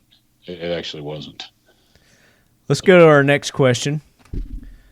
So this is a good one from Dickie the Third again. He asked 2 questions. And this will go to, I guess, you and Brian and Jared, if you've got any experience with this. Describe the most beat up, rusted, parts missing AK you have run. Go ahead. I don't run garbage that I picked up off the ground. I wasn't in Vietnam pulling stuff out of rivers and trying to use it. So what about when you're in the desert? The most beat up one I ever picked up was in the desert, but I didn't try and use it on anyone. You didn't use it? We just threw it on a pile and the engineers blew them up. But I've had AKs that sat in a safe for a long time, and I had to take my boot heel and jack on the bolt to pop it open. But after I did that, it was good to go. When you were overseas, some of those that you saw, did you look at them and go like, how in the hell are they still using this? No, because the Iraqis had pretty good stuff. Yeah, because all the guys we were fighting, they were regular Army. It wasn't like we were fighting dudes running around in black pajamas. Yeah. So, every once in a while you'd get something that was like battlefield destroyed, like it was destroyed in action. Like they had no stock because the person that was holding it got blowed up, and the stock went with him. Yeah. That kind of stuff. But as far as like wire wrapped or frying pan made, held together with duct tape or anything like that, no, I didn't. Fashioned from house utensils. Okay. This next question comes from SPS Murdoch. It says, Professor Paul and guest, can you elaborate on Project Eldest Son? What is that? No. Okay. No. Wasn't that a Clarence or Creedence Clearwater Revival song? Project Eldest Son? I don't know. I'm going to have to Google. I have no idea what he's talking about. I guess we need to know what that is before we get the joke, huh? Fortunate Son. Was a program on covert operations conducted by the United States Studies and Observations Group using the Vietnam War. The project focused on placement of exploding cartridges. Okay, this goes back to the thing we were talking about before. Into supplies used by communist combat forces in Southeast Asia. United States technicians assembled 11,565 7.62 by 39 cartridges for AK-47 rifles, 5.56 heavy machine gun cartridges, shells to detonate in the weapon when firing was attempted. So there you go. That answers the other question. And this is verifying something that I thought. It wasn't just a triple charge or something. They would actually replace it with something approximating Semtex or something like that, a really nasty round or charge. Yeah. They would even do mortars. They would even booby trap the mortars. So. Righteous. So yeah, that was a real thing, and it was called Project Eldest Son. So thank you, FPS Murdoch. There you go. All right, fantastic. Yeah. Our lead heads are smart. They know stuff. Yeah, that technique probably goes back to when they first started using cartridges, I would say. See, because we're overachievers here in America. We are. We just are. If you really wanted to mess with them, you just took the powder out and just let the primer in, and they would go bang, bang, bang, bang, pop, and they'd drive that 7.62 bullet 5 inches into the barrel, and they'd be effectively hosed. J. Edgar Paradox says, awesome, can't wait for season 3. Well, it's here. The wait is over. We're here. We're doing it. And then he asked about who supplied them. And then also he says, talk about markings. Well, if you go back to season 2, episode 12, we did a whole episode on markings. So you can go back to that. I know you listened to that already, though. Pew Pew RN, where can I get some Bakelite mags and bolt hold open followers? Oh, it's going to turn into a Jerry Springer show up in this bitch.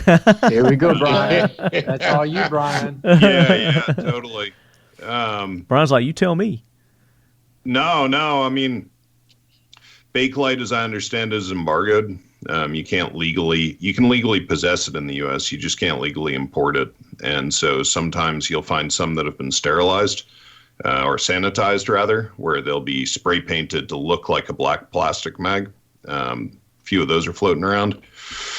There are secret groups on Facebook where if you ask around, you can score an invite.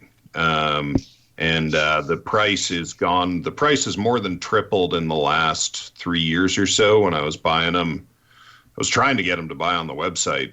And right about that time, customs started getting pretty tricky, and seizures started going up, and that directly impacts on the price. So the way that they come into the country now, as I understand it, is a couple at a time in like the equivalent of a USPS priority box. Mm-hmm. There were some scams or not scams, but people were driving across the Russian border like the Finnish border or something like that, and then driving it back, that kind of thing. And so the country would be a NATO country that they were coming from, but it's all, my understanding is the vast majority of it is onesie twosie and tricky to get, but they are well worth it. The first time I ever used a Bakelite, this guy handed me one and he said, try this. It's sexual chocolate. Sexual chocolate. I love it. And he was right. That's how Jared and I got to be friends. Yeah, it was a Haley. And his gun wasn't working for shit. And that's one of the great, it's why I don't test with Bakelites, is Bakelites will make a bad gun run good. And so I use the shittiest mags that I can tolerate for our testing so that I know when my gun goes out the door that it's going to function with anything respectable. I'm not going to ask what those mags are. I'm not. You're not going to say. I know. Having just given that intro to them, I'm not going to say what brand it is. Yep. But they're amazing, and if you buy one a year in 4 years, you're going to have a really nice little loadout that is your frontline gear. And can I jump in? Yeah. All right, Unit Springer Show. Stop focusing on the unicorns. Okay, quit worrying about unicorns and trying to hunt a unicorn. Stop hunting a unicorn. Go, if you really, really, really want AK magazines, go buy the Gen 3 mag pulls, get a case of them for what you'd spend for 4 Bakelites, and mark them and identify them. And if they stop working, throw them in the garbage. Yeah. And move on with your life. Those will be tend to work. Those will be the Bakelites of the future. Professor Paul with the folding chair. Yeah. Just, all right, whatever, man. It's like you guys are hunting unicorns. So Mustang Perry, Sinister Fist. Oh no, we haven't gotten to the real the boat stuff yet. Yeah. Okay. Okay, Professor Paul, you go first on bolt hold open mags on an AK. Followers. Okay, hit me. It's Serbia that loves to do that, right? Yeah, the Yugos. Yep. It's in the Zastavas. Yeah. Historically, it's a Yugo thing. Yeah. So it's a Yugo thing because they got to be different. Here's the deal. You don't need it. Quit worrying about it. Don't spend mental energy thinking, I've got to find a bolt hold open mag. Because that way I know, because it's when the bolt holds open, bro, it goes bang, bang, bang, bang, bang, bang, bang, bang, bang, bang, bang, bang, bang, bang, bang, bang, bang, bang, click. It's empty. Put a new one in it. Okay. Great. If it goes bang, bang twice and then click, you got a different problem. But if you've been running that thing and you'll figure it out and it'll go click, dump that thing and put a new one in it. I mean, you have to do the same stuff, basically, to put the new one in it. Yeah. And you're like, oh, I don't want to have to work the bolt because I'll let it work it for me. Work your gun. It's not going to hurt it. Well, I think it also makes pulling a spent bolt hold open mag out of the gun is harder than just pulling an empty mag out without a bolt hold open. Thank you. And no, we completely agree. That was something that I nerded out on because I thought bolt hold open when I was just getting into guns. I was like, well, that's the real deficiency of the AK is no bolt hold open. No, it's not. It's a feature, not a bug. Yeah. And so if you run the gun as it's intended to be run, you don't want a bolt hold open. That's something extra to fuck up your OODA loop and your day. And totally agree. Very good. So I think Pew Pew RN is actually going to be attending the training course that we're having with 212 Training Group, Occam Defense, Royal Range. There you go. So you'll learn about that in that class, Pew Pew. So we look forward to seeing you there. And outstanding question, though. By the way, I'm not shitting on Pew Pew RN. No. Yep. No, but that's one of those internet things that people they spend all this mental energy thinking about stuff like that when they could be spending mental energy on something else. Yeah, Eric's a good dude. I'm sure he didn't take it that way. So let's see. Matt Cousins, I'm looking at muzzle devices for AK pistols. Favorites and why, ? With ammo prices, what they are other than the drills gone over in the Adaptive Kalash videos, non-firing drill recommendations, ? What spare parts should we keep on hand with upcoming firearms supply uncertainty? Good questions. Okay. You want to do the muzzle device first? Wow, that's like a He's all over the place with that. Yeah, muzzle devices, I can tell you there's a lot of companies out there that are making flash cans. If the probably the best one is the Barking Spider. The best non-suppressor device is the Barking Spider. Here's the problem. Spikes won't make it in 14x1 because of the notorious, improper threads coming from overseas, because they're like, just as soon as God made little green apples, we're going to sell you one, and you're going to put it on your effed up freaking, it was threaded by a drunk Romanian, and he didn't thread it right. So here's what I can tell you. There's a company called Infinite Product Solutions. I found these guys a few years ago. They're genies. They're geniuses. They make thread adapters for everything. You say, I've got this thread and I need to put this device on it. For instance, 14x1 left hand, but I want to put a 30 caliber device on it. Got you covered, bro. Nice. That picture that's up on Facebook, that's exactly what I had to do with that. Okay. I took a 30 caliber Barking Spider. I got the adapter, screwed it on there. It's good to go. Name of that company one more time. What was it called? Infinite Product Solutions. Okay, cool. I'll check them they out. make all kinds of adapt. Like if you're one of those dudes, you're like, I've got this gun and I need a thread and I can't get it to fit. And like they got all of it. Smart guys. Sweet. So the other thing are the flash cans. KAK makes flash cans. Midwest makes flash cans. Basically anything to push the gas away from your face. On a rifle, it's not that big of a deal. But on an AK pistol, it definitely is a big deal. Yeah. You use an AK pistol with just a regular slant break, or God help us, nothing. It's like getting into the ring and letting Jared punch you in the face, and not this Jared, the other little Jared. Fedor. Yeah, little Fedor. So, you want to get that gas away from your face. And that's the big thing with rifle pistols. I don't think a lot of people like grab a hold of, or that is, you want to get that. That's having the gas blasting in your face. It might seem macho, but it's going to get tedious after a while. And the people standing next to you are going to get annoyed with you too. Oh my gosh, I can't. And talk about my Jerry Springer. Paul's going to get mad at me again, but we have a new flash hider out that's a Vortex, and we don't have the threaded versions on our web store yet. They're coming. The only way to get one right now is to buy a 1775, but it is heavily inspired by the Smith Industries Vortex, and it works very well on AK pistols. That will be coming out in 5/8 24, half 28, and 14-1 left. And yeah, there's a lot of unburnt powder in an AK pistol, and dispersing that and getting it, like Professor Paul's saying, getting it away from you, but also moving it to as low a pressure as possible, as quickly as possible, keeps that light and concussion from getting crazy. And I think we can all agree, except for Jared, because he's special, that brakes don't belong on AK pistols if you like yourself or your friends. Okay, let's go to his next one here. I'm a little special. With ammo prices, what they are, other than the drills gone over in the adaptive clash videos, non-firing drill recommendations. Well, first I recommend that you come to Nashville and do the 212 training course, the AK concepts, and just go ahead and fire and use the ammo. But do you guys, I mean, just your normal, regular dry fire drills that you would normally do with any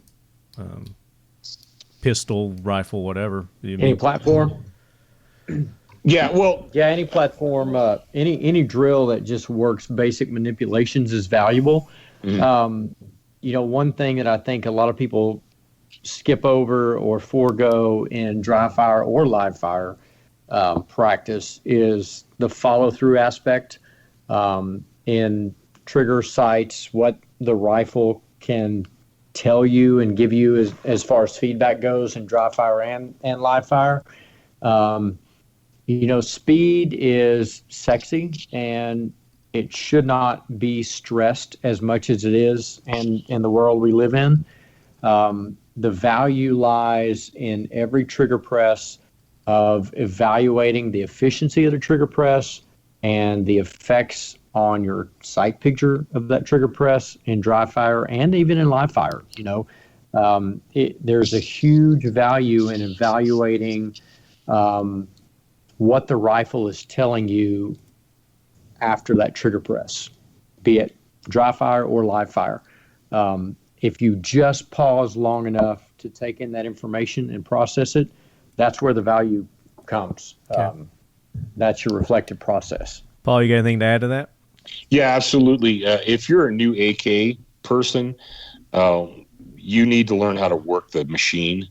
And like we mentioned earlier, one of the biggest problems that people have in picking up an AK is they can't get the mags in, and they get super pissed off. They're like, "This thing's a piece of shit." No, it's not a piece of shit. You just need to learn how to make it work. That's like jumping in a standard and saying, "This thing's a piece of shit." No, it's not a piece of shit. You just need to learn how to work it. So, or your mags are shitty too. I mean, mags play a big part in that mags too. Are shit, man. No, that's another one of the reasons why you don't want both hold-open magazines, is because if you're learning how to run an AK, you need to learn how to get the mag in there and reach up and grab that bolt and pull that son of a bitch to the rear. And another thing is, if it's on safe, you can't pull the bolt to the rear. So you need to learn. There is a learning curve to making the machine work, and you can spend some time, and you should spend some time. Matter of fact, before you go out and blast 200 rounds of empty brass onto the ground, you should spend an hour or two at least just running it dry, running that big safety lever, dropping the mags, figuring out how to flip it over, grab the bolt with your left hand and rack it, that kind of stuff. Yeah, for all you guys that are, sorry to cut you off, Paul, but for all you guys that are working at home right now, the glory of working at home is that if you're not getting up from your computer for 15 minutes every hour, you're causing a health issue in a really big way. If you spend 5 minutes an hour doing mag changes, which if you did at the office, there would be an HR problem. At home, nobody's looking. And if you do 5 minutes an hour, holy shit, will you get good fast. Sorry, Paul, please continue. No, you're absolutely right. You're absolutely right. People who run guns fast are people who run guns efficiently, who understand how the machine works. Your body will go as fast as it needs to go. People are like, well, I got to practice shooting fast because in the real world, that's what I'm going to do. It's like, no, you'll shoot as fast as you need to shoot. Just do it correctly. And if you can do it correctly without a bunch of like weird kabuki dance shit, then you're on the road to mastery. And then his last part of that, spare parts. Do you recommend that they keep on hand for their AK? May I quote Clint Smith on this one, gentlemen? Sure. You can quote whoever you want. Yeah. It's good advice. It's good advice. Clint likes to say that once you get one gun that's built up and running correctly, go out and buy another gun exactly the same as the first one. Mm-hmm. And with an AK, being a manufacturer of them now, there are not a lot of spare parts that you need on an AK. If that gun goes down, that gun is down hard. And unlike, AR guys, I've never really spent a lot of time working with the AR, but a lot of guys who know what they're doing carry an extra bolt with them. That's not a thing on the AK. And yeah, definitely not. So carrying some lube with you, keeping your gun wet, a really good idea. But spare parts on the AK are not really a thing, in my humble opinion. Paul, what's your experience there? No, I actually answered that question 2 days ago. I was on Facebook, and people were like, what about spare parts? And I said, if this gun breaks and it's a crisis, I'm going to throw it on the ground, and I'm going to grab this gun, and then we're going to make this one work. And then later on, I'll worry about that. The two-gun thing, identical guns, there's been a number of dudes. Walt Roush used to do that. People would say, hey, you need to have 2 Glock 17s. What? No, I've got one. I don't want another Glock 17. I want a this and a that. I want a HK. I want a this. Like, no, actually get 2 and run them perfectly. The bolt thing, if you have experience, if you actually have experience changing parts, great. And everyone's like, I watch YouTube video. Okay. That works to a certain extent. But yeah, the main thing I would say, and of course now we're dealing with a different world. The spare parts thing, if you can find bolts and bolt carriers, and so good luck. Great. Good on you. That's the first thing that goes during crisis, are barrels and bolt carriers. Here's the deal, man. I've been shooting guns for a long, long time. I've shot a lot of rounds. And the instances of the gun itself breaking versus mags go bad, stuff like that. Ammo. Mags go bad 99 times out of 100. If you have a problem with your semi-automatic gun, it's a mag. Put a new mag in, move on with your life. Or it's not maintained. I broke a spring on a Glock pistol, but the number of guns that I've broken is pretty slim. And the more you shoot, the more that's going to happen. But the vast majority of people will never shoot their guns enough to break them, unless it's just a POS. I mean, I've seen in the military broken guns, but broken guns in the military are 100,000 round guns. Yeah. Well, and with Paul saying that he doesn't break many guns, it's my suspicion, Paul, that you buy high quality guns, and there's a difference in breakage, as I understand it, in the AR market between a nice gun and a piece of shit gun. Well, let's just work that into our next question. You're Jonathan Gallup, also known as Giddy Up. What's Paul's preferred setup, AK brand, light, furniture, etc.? Oh, shit. The ODS 1775 is the premier Cadillac of the AK world. Yes. Why would you want anything else? Don't worry if it's something else. Like there's a good argument for a Wasser for some folks. So, yeah. No, I mean, here's the thing: is no. If you got a gun that runs, right now is a weird time. You know, I get this. I still get this, and I'm amazed. I just like. You remember Homie the Clown? Oh yeah, Homie, don't play I'm that. Homie the Clown. All right, I got the rubber bat, and when people say, "Hey man, I'm thinking about buying a rifle. What do you think I should get?" The WAP. I think you need to get your ass in a fucking time machine and go back to 2018 and actually get one. You know, I'm getting a little scared. Maybe I should buy a rifle. You know, what should I get? Whatever the fuck is on the shelf. Yeah, this is not behind the curve today. You had that today, Jared? I had that text conversation today. Somebody texted me about buying a rifle. And, in fact, I think he's going to order a 1775 if he can get in there. But, he's talking about trying to get ammo. And I said, dude, you're late to the party. But that's okay. I'm not saying that they're not welcome to the party. But, yeah, to your point. Buy the best that you can afford. Yeah. But now price doesn't. I mean, I was on yesterday on one of these gun. I won't call them out, but one of these online gun retailers. They had an Arsenal RPK variant, the Arsenal version, with 130 round magazine, but it had a side folding clubfoot stock, which is so if you're going to parachute out of a C-130. Brian, guess how much they wanted retail for this fucking thing? $16.99. $5,700. Say $4,000. Yeah. What? For a semi-auto, heavy-barreled AK. I was like, that should come with a Connex box of ammo. That should come with the C-130. Are you kidding me? To jump out of. Oh, my gosh. And That's ridiculous. Bless my customers, because not a one has complained about rising prices. But what people need to understand, because I've talked with other manufacturers about this, and they're in the same boat.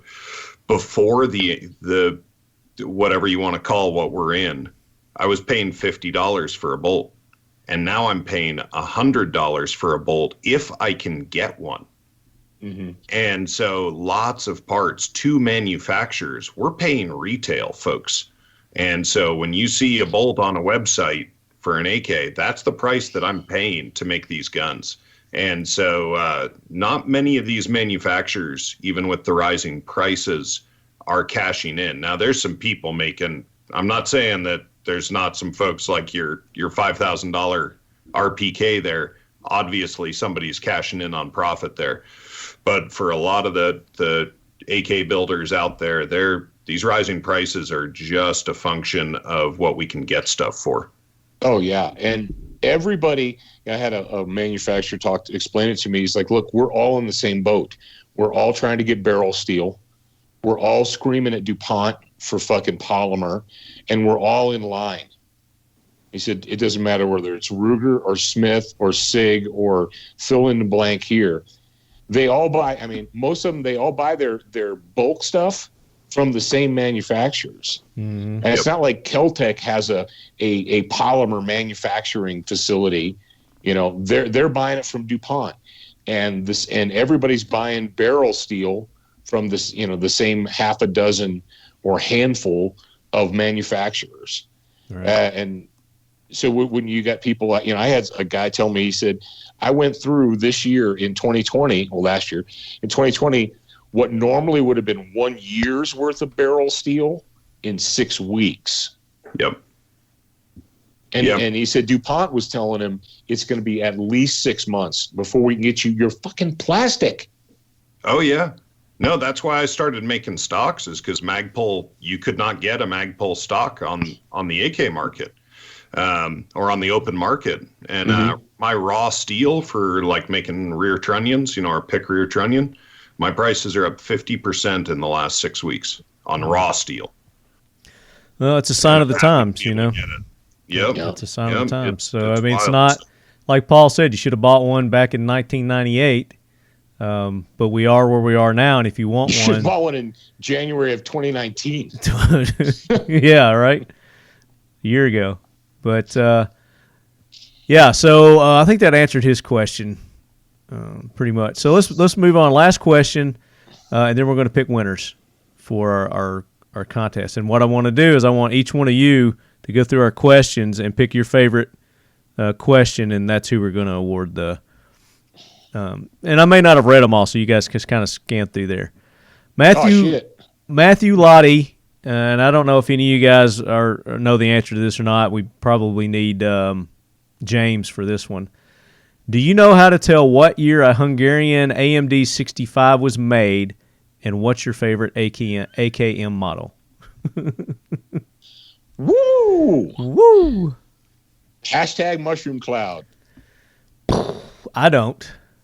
No. That's a James question, I would think. Yeah, the year is stamped on a lot of guns. The Hungarians I'm not super familiar with. So, yeah, but the Google is probably your friend as well. But, yeah, reach out to, that's a great question. If you reach out on the gram to Factory 47 with the K and talk to James. Which is where you can get the Talking Lead AK Corner hoodies, which you guys see I'm wearing today. Beautiful AK Corner hoodies, T-shirts, and our tumblers. You can go to Factory 47 and get those there. There was actually somebody, John Luecke. Would you call that Lucky? John Lucky. Lucecki? I'm going to call him Lucky. He's lucky now. Right. Says, okay, I would like to have an AK to go along with my Talking Lead hoodie. So he's got one. Can't spend too much. Variant question. Any to stay away from? Which one? You need to go get an ODS 1775. Just do it. Invest in it. It's well worth it. You can't go wrong. And then for that guy who was asking about getting a Draco, screw a Draco. Get out ODS 1775. He's got pistols. He's doing the pistol models now. Get in line. Get on the list. And you won't be sorry. You won't get divorced. Your wife will love you for getting one of those instead of a Draco. Promise. She'll definitely know the difference. I actually have a lot of customers whose wives are shooters. I have one customer who's bought 3 guns, and his wife has taken all of them, and she's a hell of a wife. So, you know, that kind of woman, they don't come across every day. But yeah, lots of the ladies end up co-opting. Clint E, one of Jared's customers, had the same problem. And because our guns are so well balanced, there's so little weight on the front end, the ladies like them. And so, yeah, if you want to promote marital concord, yeah. There you go. And that it's LLODS.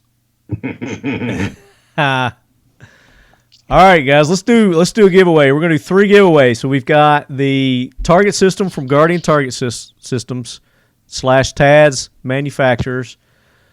We've got the Seal 1 package, and we've got the dump trays from Mission First Tactical. So, Jared, I want you to pick the winner for the Mission First Tactical dump trays. Dump tray. We're giving away 1 this episode.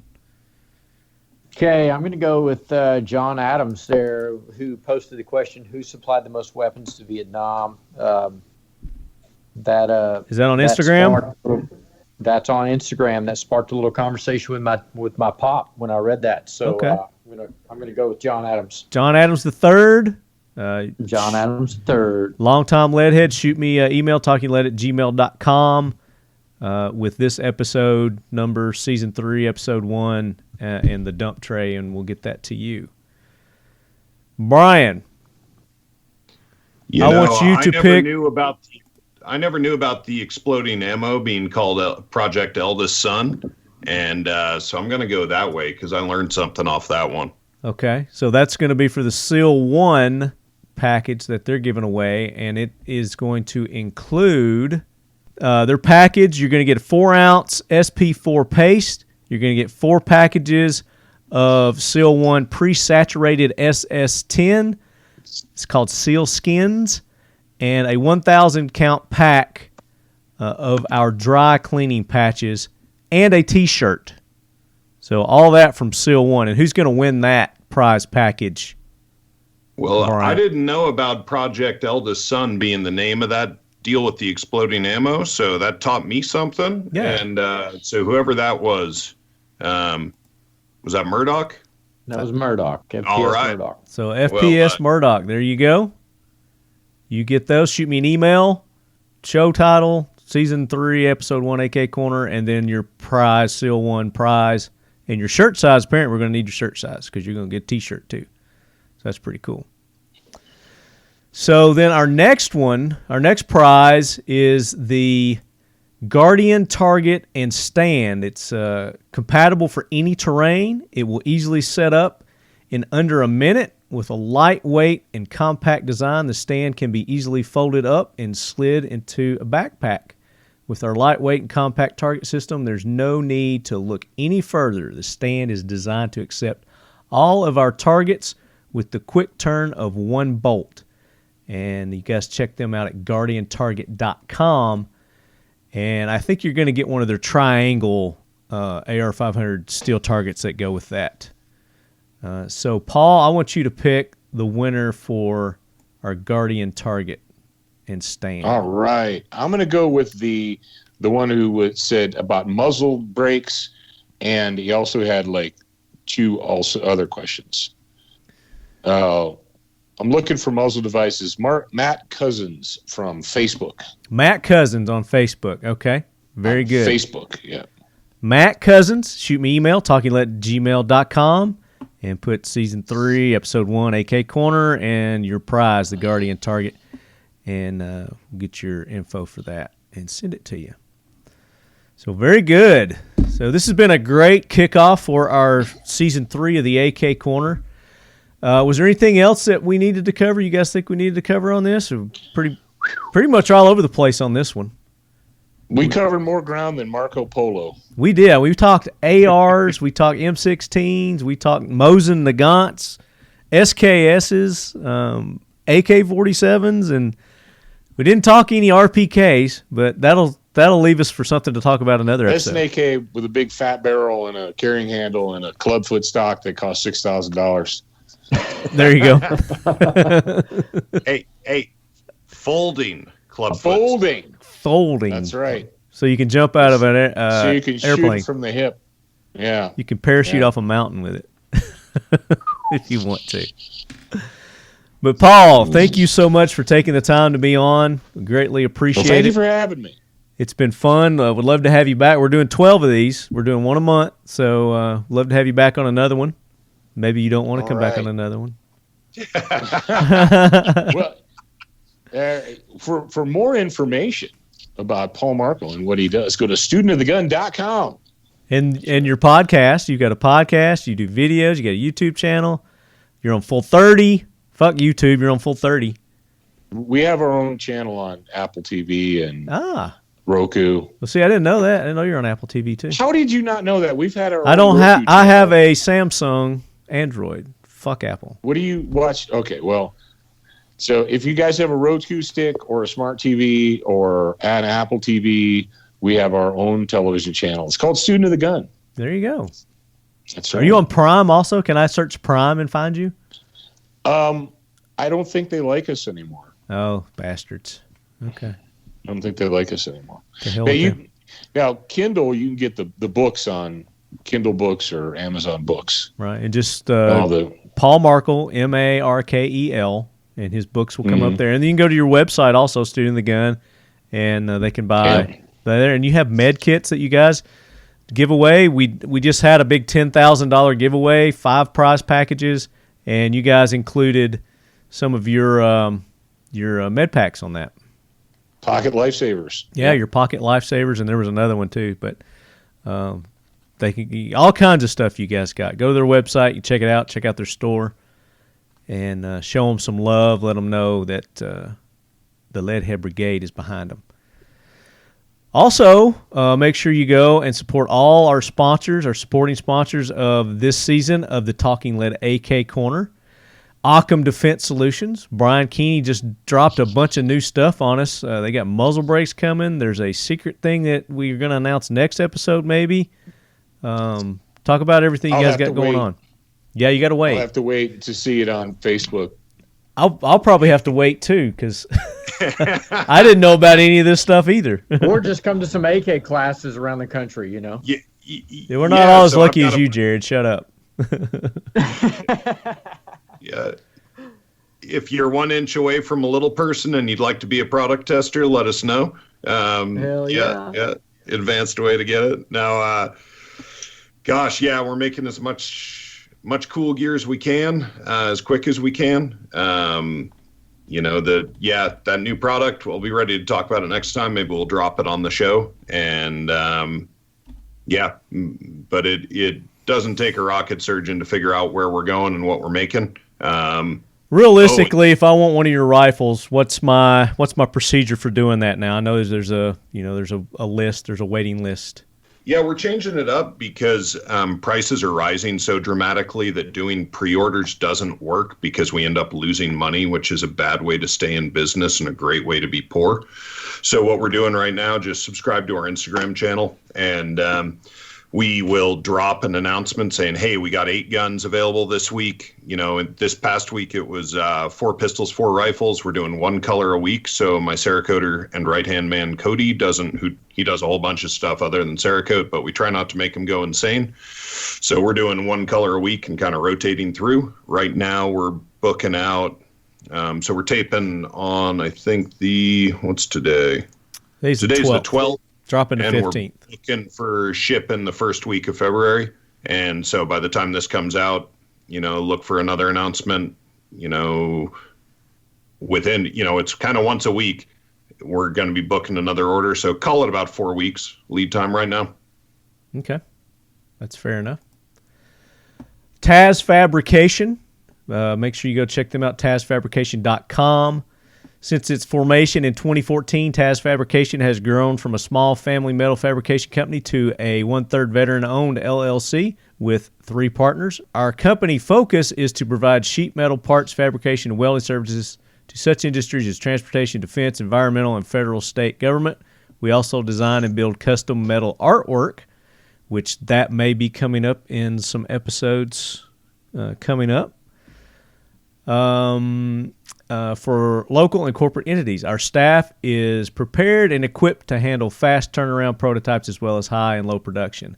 And they are the makers of the Guardian target system and the Guardian X Pod. That's what their stand is called. It's a 4-legged adjustable stand so you can put your AR-500 targets on different terrains that may not all be level, so you can level your targets out. It's very very cool product. So GuardianTarget.com and then TazFabrication.com.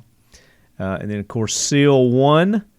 Their product is it's an all-in-one product. So it cleans, lubricates, anti-corrosion, anti-seizure. It's green engineered, so it's safe for you, safe for the environment. And he was telling me a story. I think we talked about it on the episode that they were on. He had a customer with an AK that was shooting the corrosive ammo, and of course it was eating his barrel and whatnot up, and then he used the Seal 1 product, and he said that really helped a whole lot with him shooting that corrosive ammo. So something you guys might want to try if you got a shit ton of corrosive ammo and you want to shoot it. Try this. Or you don't want to pee down your chamber. Or you don't want to pee, yeah, exactly. Or you just you have trouble peeing in public, you could try the Seal 1. That would be one good application for a bolt hold open. The potential that is true. There you go. That is. And then, like I mentioned earlier, Factory 47. That's FAKTORY 47.com. You can get the official Talking Lead AK Corner shirts, hoodies.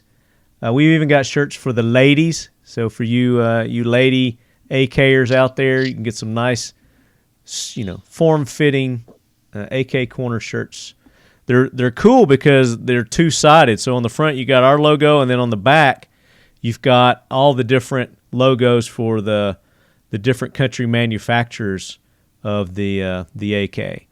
So even on the hoodie, it's two-sided, so you don't really get that a lot. So pretty cool stuff. Go check them out at factory47.com. Also, IWI US, another sponsor of the Talking Lead AK Corner. They are returning sponsors, and I'm sure that we'll get Jeremy on again. We talked maybe about talking about the Uzi in some upcoming episodes, so that'll be a cool episode to talk about there too. And then 212 Training Group. Jared, tell them about our class. They don't want to miss this. We got an awesome opportunity coming up at the end of February 2021 at Royal Range in Nashville, Tennessee. Super excited. Just another opportunity to get out and run your platform. And honestly, if you don't have an AK-47, we've got some demo guns that are going to be available also. So just contact us at 212traininggroup.com or 212firearmstraining.com will also get you there. Just a phenomenal opportunity to get out and learn something about yourself and about your platform, and it's going to be a great time. So we're really looking forward to it. And Jared, we really love our lady lead heads out there, and we're going to hook them up. Tell them about what we're doing for our lady lead heads if they want to come take this course. Absolutely, doing a special discount for you ladies. We've got a couple already signed up. We're going to do a special rate of $450 for you ladies. So just reach out to us and let us know if you want to jump in. We've got about 8 slots left, so there's still time.